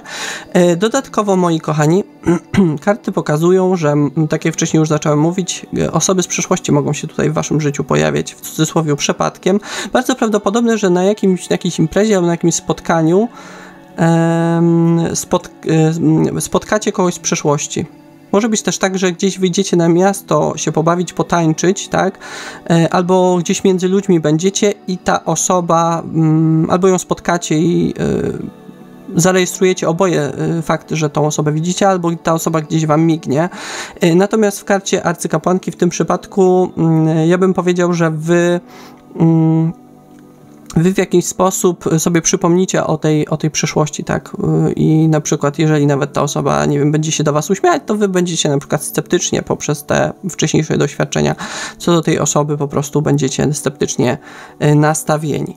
Jeśli chodzi o tło, to dwójka mieczy, 7 mieczy i karta koła fortuny. Jakaś szansa przed Wami w tym tygodniu może się tutaj wydarzyć, tak? Może Wam pewne rzeczy mogą Wam być proponowane proponowane. Natomiast karty pokazują to, że wy będziecie się bardzo mocno zastanawiać, czy coś wam się opłaca, albo będziecie chcieli tą sytuację jak najmocniej, bardziej kreatywnie rozegrać z korzyścią dla siebie. Ale dwójka mieczy w tym przypadku mówi o tym, że będziecie zwlekać z jakąś decyzją, z tym, czy zdecydujecie się na coś, czy też nie. Na przykład może być tak, że wam zostanie zaproponowana jakaś inna praca, tak? A wy tak będziecie próbowali lawirować może, żeby uzyskać jak najlepsze warunki, ale finalnie i tak nie będziecie chcieli zbyt szybko podejmować tej decyzji. Moi kochani, też uważajcie na to, co wam będzie proponowane, bo siódemka mieczy, jeżeli to wasza energia, to dobrze, jeżeli nie wasza, to źle, bo jest to karta, ja to nazywam kartą złodzieja, czyli może być tak, że osoba, która albo będzie wam próbowała coś zaproponować albo sprzedać okazjonalnie, to może być z defektem, tak, to może być coś, co jest uszkodzone, co jest nie do końca działające, dlatego moi kochani, jeżeli macie wątpliwości co do jakiejś propozycji, jakiegoś również zakupu, bo to może być po prostu nieuczciwy sprzedawca, ten osobnik w siódemce mieczy, jeżeli jest taka sytuacja, zastanówcie się, bo w dwójce mieczy my mamy zasłonięte oczy, nie widzimy do końca. Na pewno dla nas pewnego rodzaju ratunkiem w tej sytuacji jest to, że my nie chcemy podejmować decyzji od razu, czyli doczytajcie może o tym produkcie, o sprzedawcy. Jeżeli będziecie coś kupować, jeżeli będzie wam proponowana jakaś współpraca, to też poczytajcie o jak długo ta firma na przykład działa, opinii poprzednich pracowników, bo to często też jest bardzo istotne, tak, dowiedzcie się może po waszych znajomych, może jakie opinie na temat tej osoby tutaj krążą i wtedy dopiero podejmujcie decyzję, żebyście nie kierowali się pod wpływem chwili, nie decydowali o czymkolwiek istotnym. Co ciekawe, dwójka mieczy, a w tle, przepraszam, po drugiej stronie arcykapłanka może być tak, że to, że nie będziecie podejmować decyzji, będziecie bardzo ostrożni, to będzie dzięki waszej intuicji, która was po prostu uchroni w tym tygodniu przed jakimiś pochopnymi decyzjami i korzystaniem. Może być tak po prostu, że w tym przypadku akurat to będzie pewnego rodzaju fałszywe koło fortuny, bo ma siódemkę mieczy koło siebie, czyli to, co będzie w tym tygodniu wydawało się szansą, nie do końca takie będzie. Na przykład też, nie wiem, możecie myśleć o nie wiem, zagraniu w jakieś gry losowe, tak? Ja bym tutaj się wstrzymał, ostrzegał, tak? Nawet jeżeli ktoś was będzie tutaj próbował do czegoś przekonać, to siódemka mieczy może mówić o tym, że ta osoba, że ktoś po prostu w tym tygodniu będzie próbował się wzbogacić waszym kosztem i fajnie jest to, że wy ostrożnie do tego podejdziecie. Może być tak, że w ogóle się nie zdecydujecie w tym tygodniu na współpracę albo na zakup czegoś, bo będziecie potrzebowali więcej informacji i bardzo dobrze, bo to mogłoby się dla was okazać niekorzystne. Jeśli chodzi, tym bardziej, że mamy kartę Radę bardzo ciekawą, czyli kartę czwórki denarów, a czwórka denarów, moi kochani, to jest karta trzymanie pieniążków przy sobie. Karta nie podejmowanie decyzji, to jest karta pewnej nieufności, ostrożności, bo nie wiem, czy widzicie, ale tutaj ten pan w czwórce kielichów, przepraszam, monet, on trzyma te pieniążki przy sobie, tak? Czyli w tym tygodniu nierozrzutnie, bez pochopnych decyzji, bez większych inwestycji, zachowując bardzo dużą ostrożność co do tego, co się wydaje bardzo korzystne, bardzo intratne dla nas, bo może być haczyk, może być coś ukrytego i wy się możecie obudzić po prostu tracąc pewne środki materialne, albo nawet jeżeli na przykład będzie wam proponowana praca, to zanim się zorientujecie tak naprawdę, jak wygląda sytuacja i z kim macie do czynienia, to możecie stracić miesiąc albo dwa i w tym czasie na przykład część pieniążków to okaże się na przykład jako premie uznaniowe i potem będziecie mieli problem z odzyskaniem tych pieniędzy. Dlatego, moi kochani, ten tydzień to jest wstrzemięźliwość w podejmowaniu decyzji, w ufności co do intencji innych osób, w rozrzutność i w inwestowanie właśnie tych pieniędzy, bo tutaj karty raczej... Ale to też jest karta zamknięcia. Może tak być, to też być w odniesieniu do osób z przeszłości wracających i tutaj może próbujących jakoś swoich sił, żeby tutaj was do siebie znowu przekonać. Wasza intuicja już was będzie ostrzegać. Mam wrażenie, że ta arcykapłanka to już mówi o tym, że wy będziecie czytać bardzo dobrze czyjeś intencje, co właściwie może być tak, że wy czytacie, że ktoś po prostu od was coś chce, dlatego będziecie tak nieufni, a ta karta właśnie mówi o tym, żeby jeżeli szczególnie będą wracały na przykład nie tylko relacje romantyczne, albo jakiś przyjaciele z przeszłości, albo ktoś z rodziny, ktoś, kto będzie tutaj próbował wrócić do waszego życia, to może być tak, że ta osoba wróci z intencją uzyskania czegoś. Także tutaj, moi kochani, nie pożyczać, nie dawać pieniędzy, nie szastać, bo to się Wam może finalnie bardzo odbić i nie opłacać. Dobrze, moje kochane koziorosty, ja Wam bardzo za to czytanie dziękuję. Chciałbym życzyć Tobie udanego tygodnia. Widzimy się niedługo. Pozdrawiam, Watchman Tarot.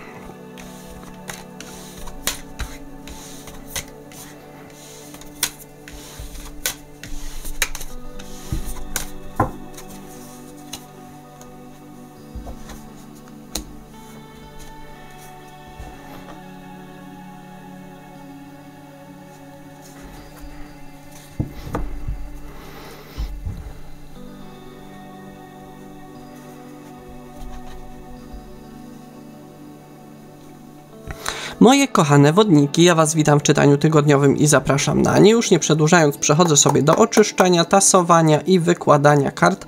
Moi kochani, po lewej stronie to, co Was czeka w zbliżającym się tygodniu. Po prawej tło tej sytuacji to, czego nie widzisz, doprecyzowanie przyczyny. Natomiast bardzo często też po prawej stronie pojawia się odrębna kwestia mniej lub bardziej powiązana, połączona z tym, co po lewej stronie. Natomiast tuż przede mną w dolnej części ekranu będzie karta rada. Jak się zachować, na co zwrócić uwagę, co powinno być priorytetem, jak się odnieść do danej sytuacji. Wodnik.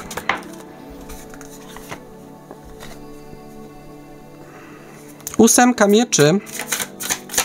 Zaczynamy sobie dość trudną energią.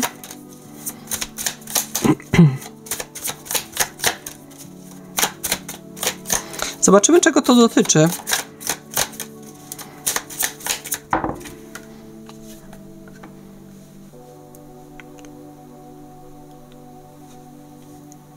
Paź mieczy. Tak bardzo mieczowo na razie macie.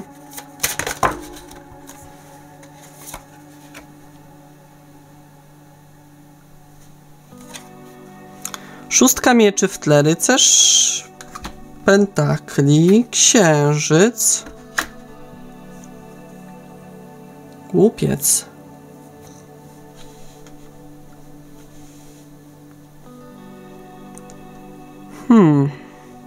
Moje kochane wodniki, ale macie ciekawe energie. Zresztą wiele znaków w tym tygodniu ma bardzo ciekawe czytania. Jako rada wieża.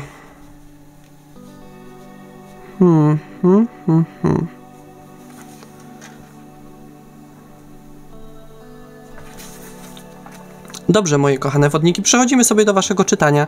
Powiem Wam tak, w tym tygodniu, bo mamy tutaj ósemkę mieczy, pazia mieczy, szóstkę mieczy, bardzo mieczowo. Te karty mówią, moi kochani, o tym, że Wy w tym tygodniu będziecie mieli problem z znalezieniem wyjścia z jakiejś sytuacji. Możecie mieć jakieś zmartwienie, ale to ja mam wrażenie, bo ósemka mieczy to jest karta tego, że my sami zamykamy się w jakiejś klatce, że Wy zbyt mocno będziecie analizować jakąś sytuację dość pesymistycznie. Natomiast obok mamy pazia mieczy, który mówi o szczerej rozmowie, szóstka mieczy o wyjściu wypłynięciu na spokojniejsze wody, znalezieniu rozwiązania, uwolnieniu się, uspokojeniu, odstresowaniu. Moi kochani, powiem Wam tak, będziecie mieli w tym tygodniu jakieś zmartwienie, ale szczerze o tym z kimś porozmawiacie. No, dla Was, moje kochane wodniki, ja przepraszam, że powiem to wprost, ale czasem tak obserwuję wodniki i wodniki to jest taki bardzo zamknięty, czasem taki nieśmiały, taki mający wątpliwości co do osób z otoczenia znak. I dla Was często wodniki mają tak, że najchętniej by wiele problemów ze swojego życia załatwiły same, tak? Czasem ich to kosztuje więcej może nerwów, tak? Czasem ich to kosztuje więcej zastanowienia się, muszą, żeby znaleźć samemu rozwiązanie. Natomiast tu i dla Was pewnego rodzaju wyzwaniem też może być ten paź mieczy, czyli szczera rozmowa z kimś na jakiś temat, ale dzięki temu uda się znaleźć rozwiązanie tej sytuacji i uspokoić siebie nawzajem, znaczy, przepraszam, uspokoić Wasze myśli. Co ciekawe, może być też tak, że Wy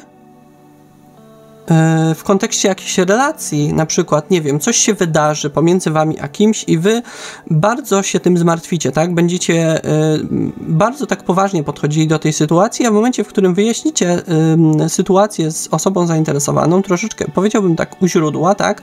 To okaże się, że wcale nie jest tak źle.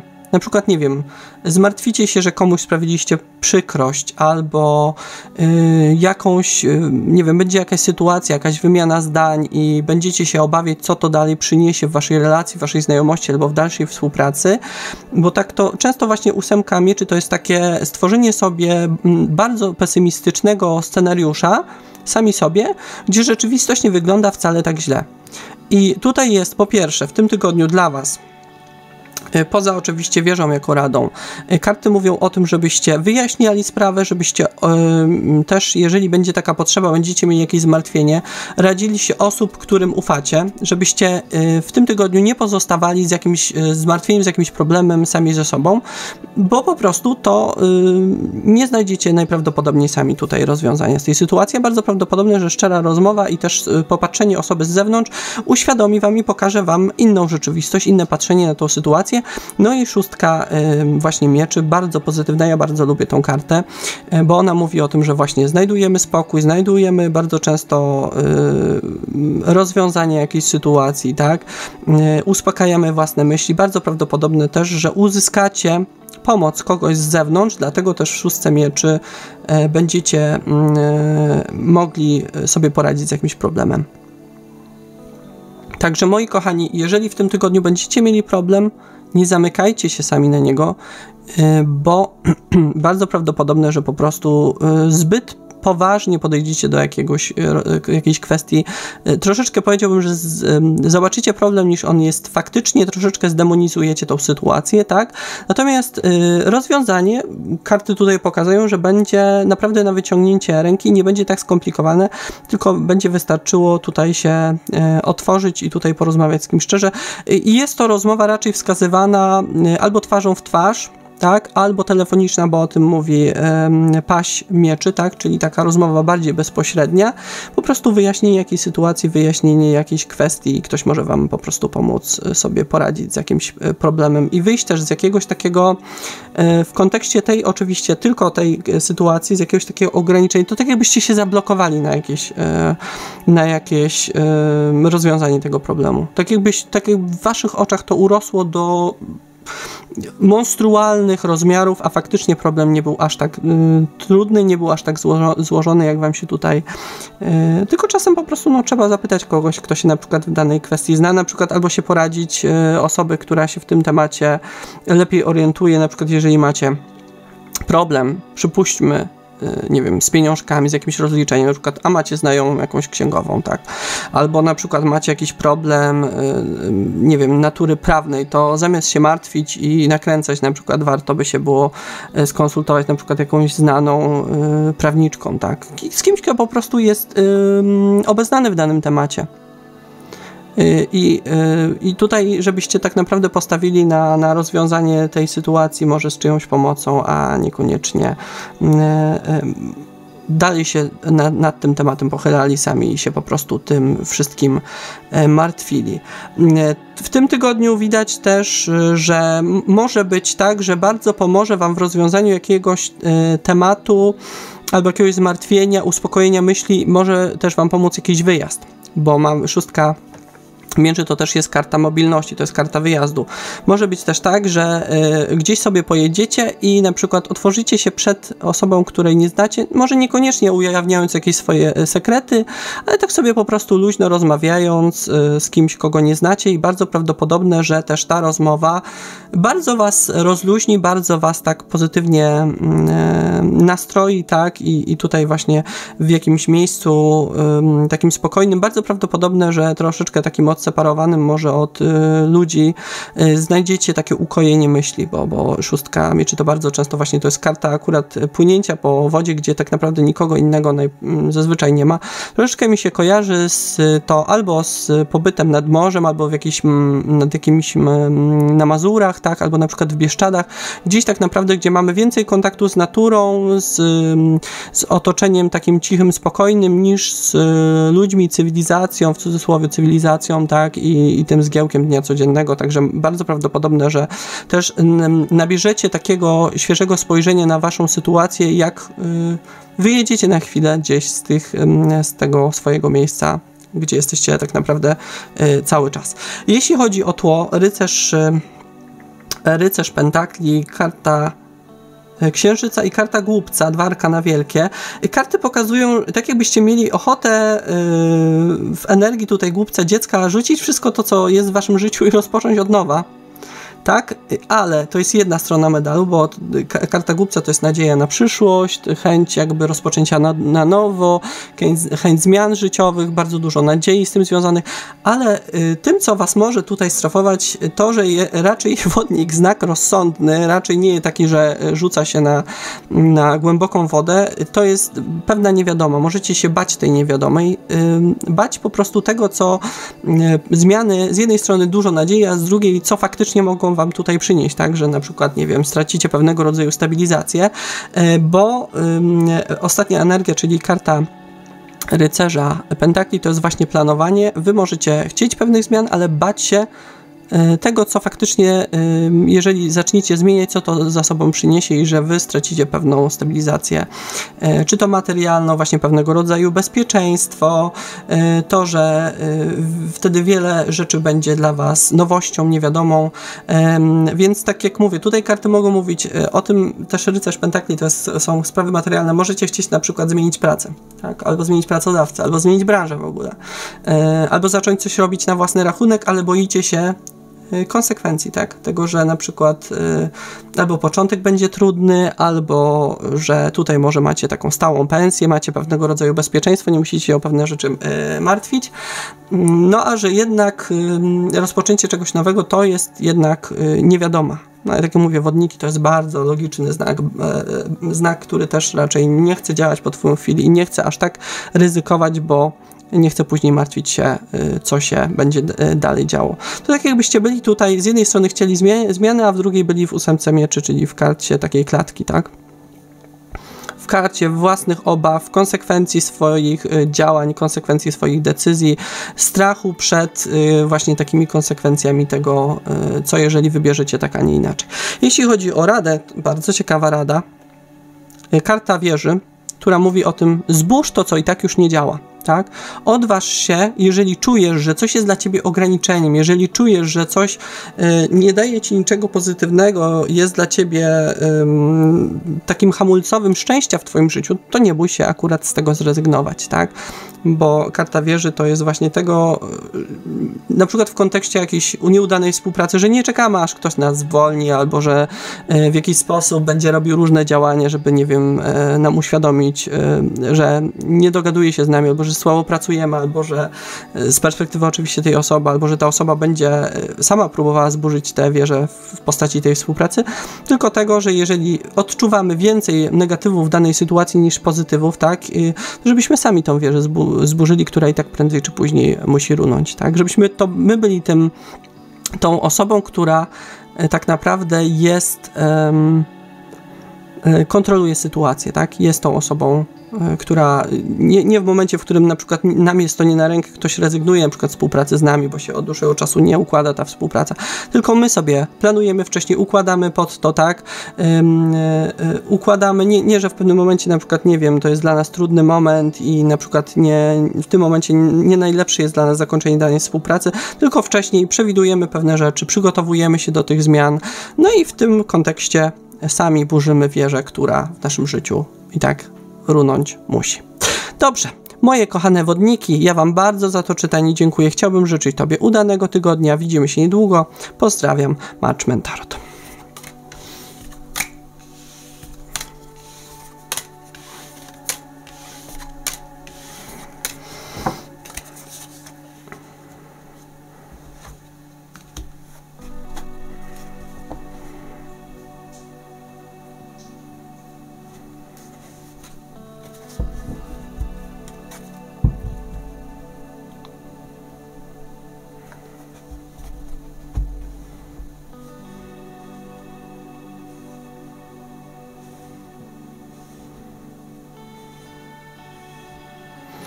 Moje kochane ryby. Ja Was witam w czytaniu tygodniowym i zapraszam na nie. Już nie przedłużając, przechodzę sobie do oczyszczania, tasowania i wykładania kart. Moi kochani, po lewej stronie to, co Was czeka w zbliżającym się tygodniu, po prawej tło tej sytuacji, to, czego nie widzisz, doprecyzowanie i przyczyny. Natomiast tuż przede mną, w dolnej części ekranu, będzie karta rada. Jak się zachować, na co zwrócić uwagę, co powinno być priorytetem, jak się odnieść do danej sytuacji. Wy sobie zaczynacie królową mieczy. Trochę tak groźnie się zrobiło, chłodno. I nie mówię tylko o temperaturze. Karta maga. Ojojojo.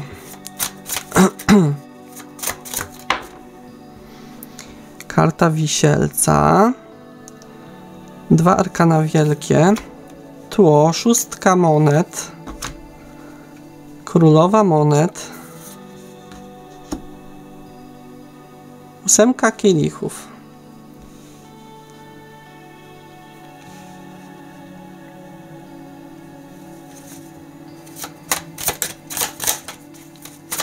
I rada.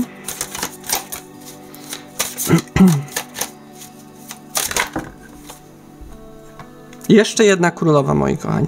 Królowa buław. Każda ma swoje znaczenie.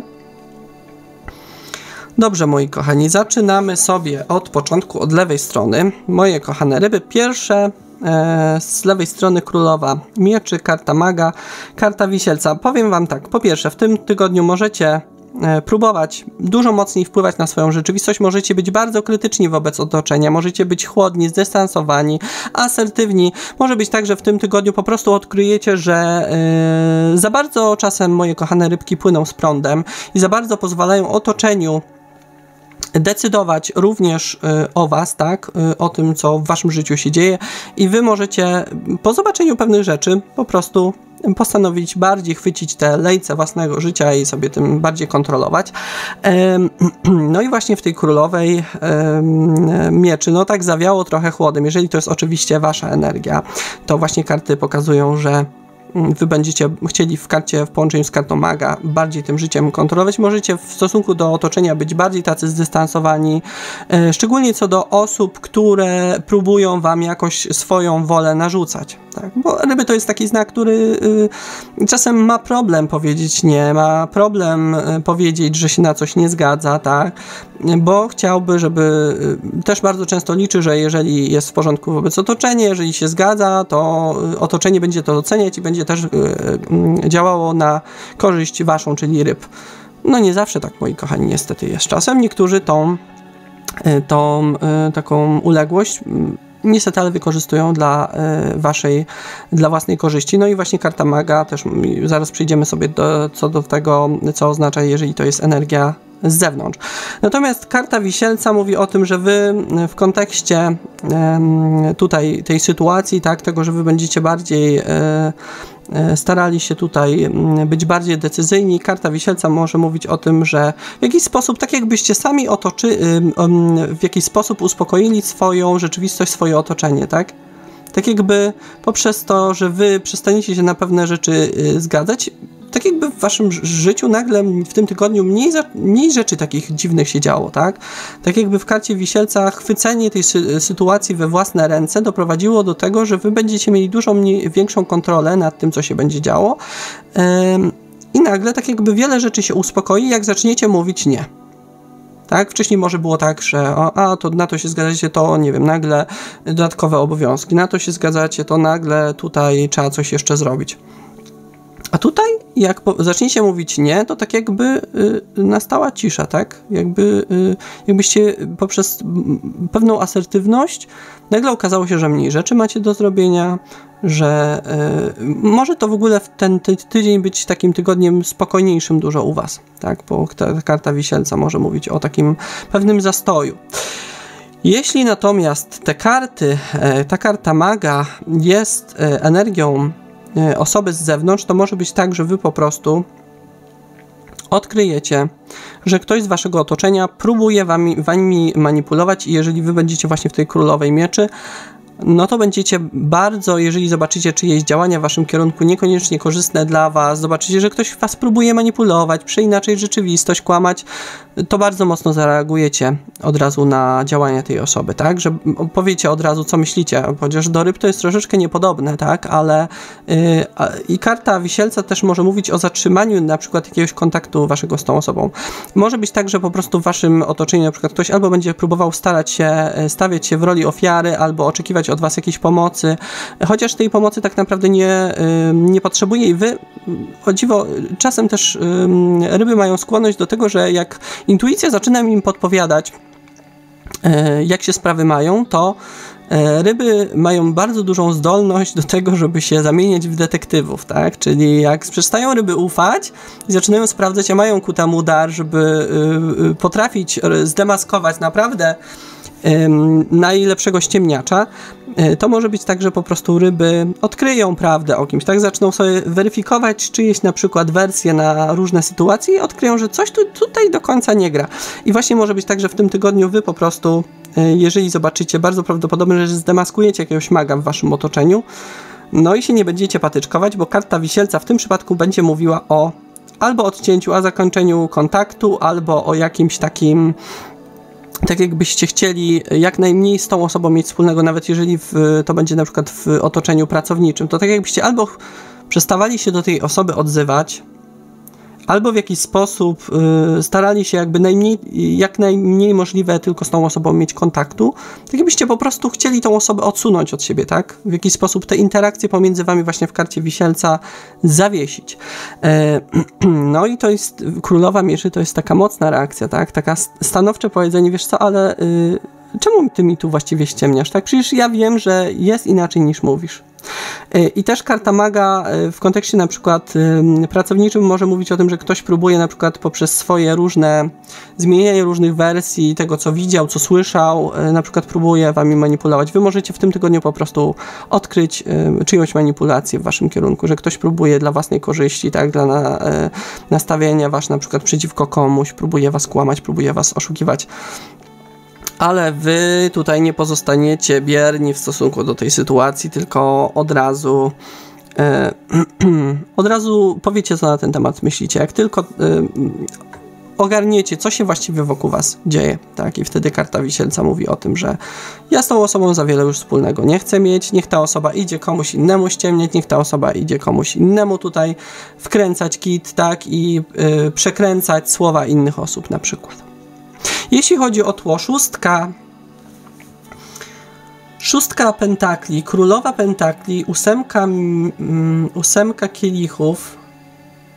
Powiem wam tak, bardzo prawdopodobne, jeżeli to jest karta, bardzo często królowa pentakli to jest karta kobiety, która ma jakiś znaczący wpływ albo była swego czasu znacząca, jeśli chodzi o kwestie materialne. Bardzo prawdopodobne, że jest to karta szefowej, matki, może jakiejś przyjaciółki też z trygonu ziemi, czyli byk, panna, koziorożec, bo przede wszystkim to są te znaki. I moje kochane ryby, może być tak, że w tym tygodniu ktoś będzie chciał was na przykład obdarować, jeżeli to jest energia z zewnątrz, ktoś będzie was chciał obdarować, zrobić wam jakiś prezent po to, żebyście zapomnieli o jakichś wcześniejszych urazach, o jakiejś przeszłości, o jakichś trudnych emocjach albo o jakichś takich niefajnych zachowaniach tej osoby. Czyli ktoś będzie chciał w stosunku do was odkupić swoje winy, bo mamy tutaj właśnie ósemkę kielichów, czyli kartę zostawienia trudów, trudnych emocji za sobą. Może być to zarówno pójście w nowe zostawienie tej relacji tej osoby, ale także zostawienie żalu o coś, czyli ktoś na przykład będzie chciał w jakiś sposób, nie wiem, poprzez jakiś podarek albo zadośćuczynienie wymazać swoje winy na koncie u was, tak to nazwijmy.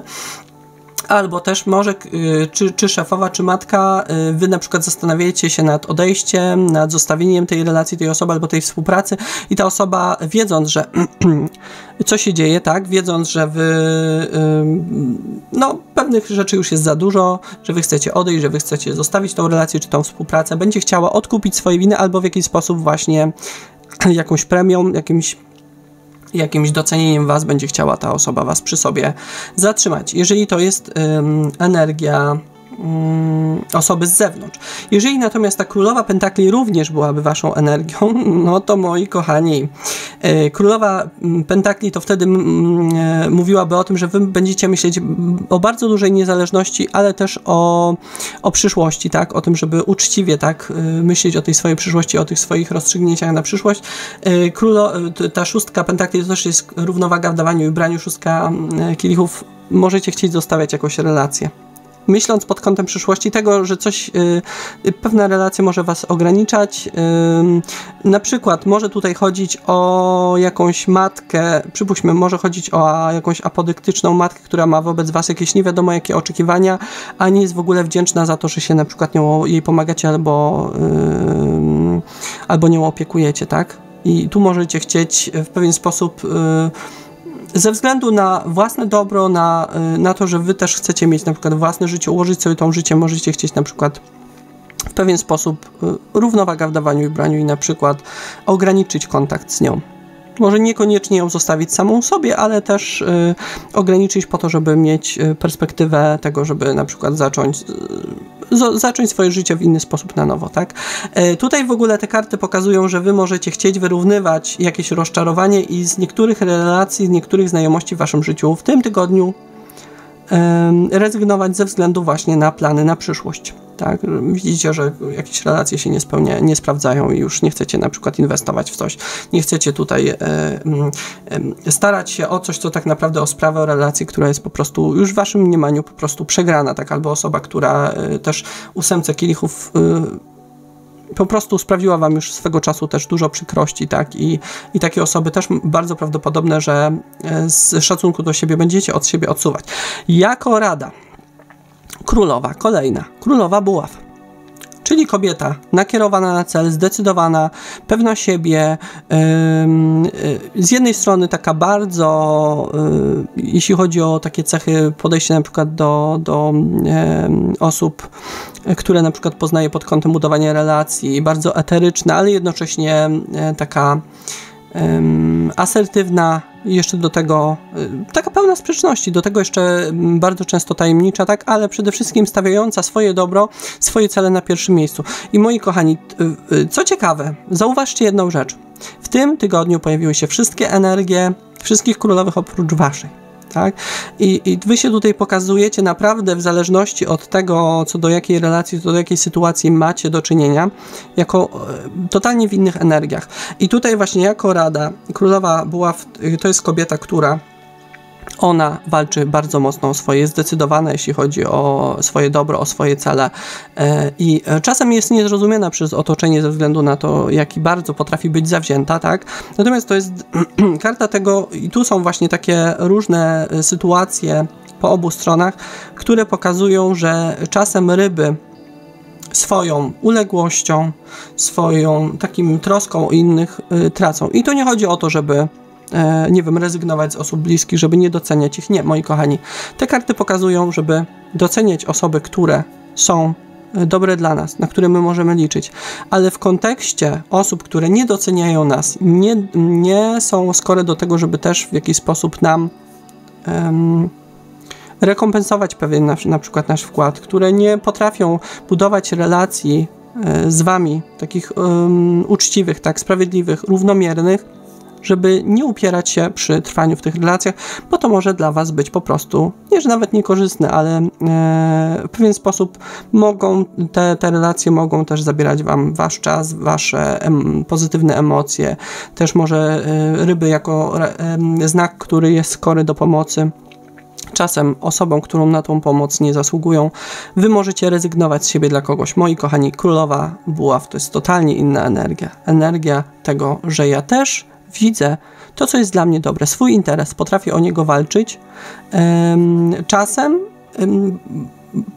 też potrafię w ten sposób powiedzieć, nawet jeżeli osoba bliska jest mi tak, potrafię powiedzieć nie, wiesz co, ale jednak w tej sytuacji ja muszę też myśleć o sobie i to jest zachęta dla was, żebyście potrafili w tym tygodniu, bo dużo się może tutaj dziać w kontekście waszego otoczenia, żebyście potrafili powiedzieć nie, to jest dla mnie niedobre.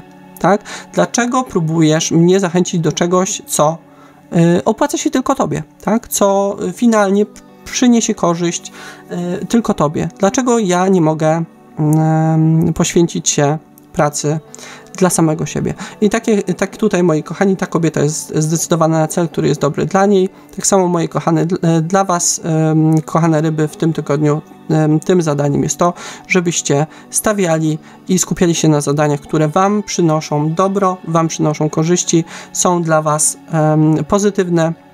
I gdzieś też postawili w tej królowej mieczy na przykład potrafili postawić granice osobom, które próbują wami się wysługiwać, tak, próbują wami manipulować dla własnej korzyści.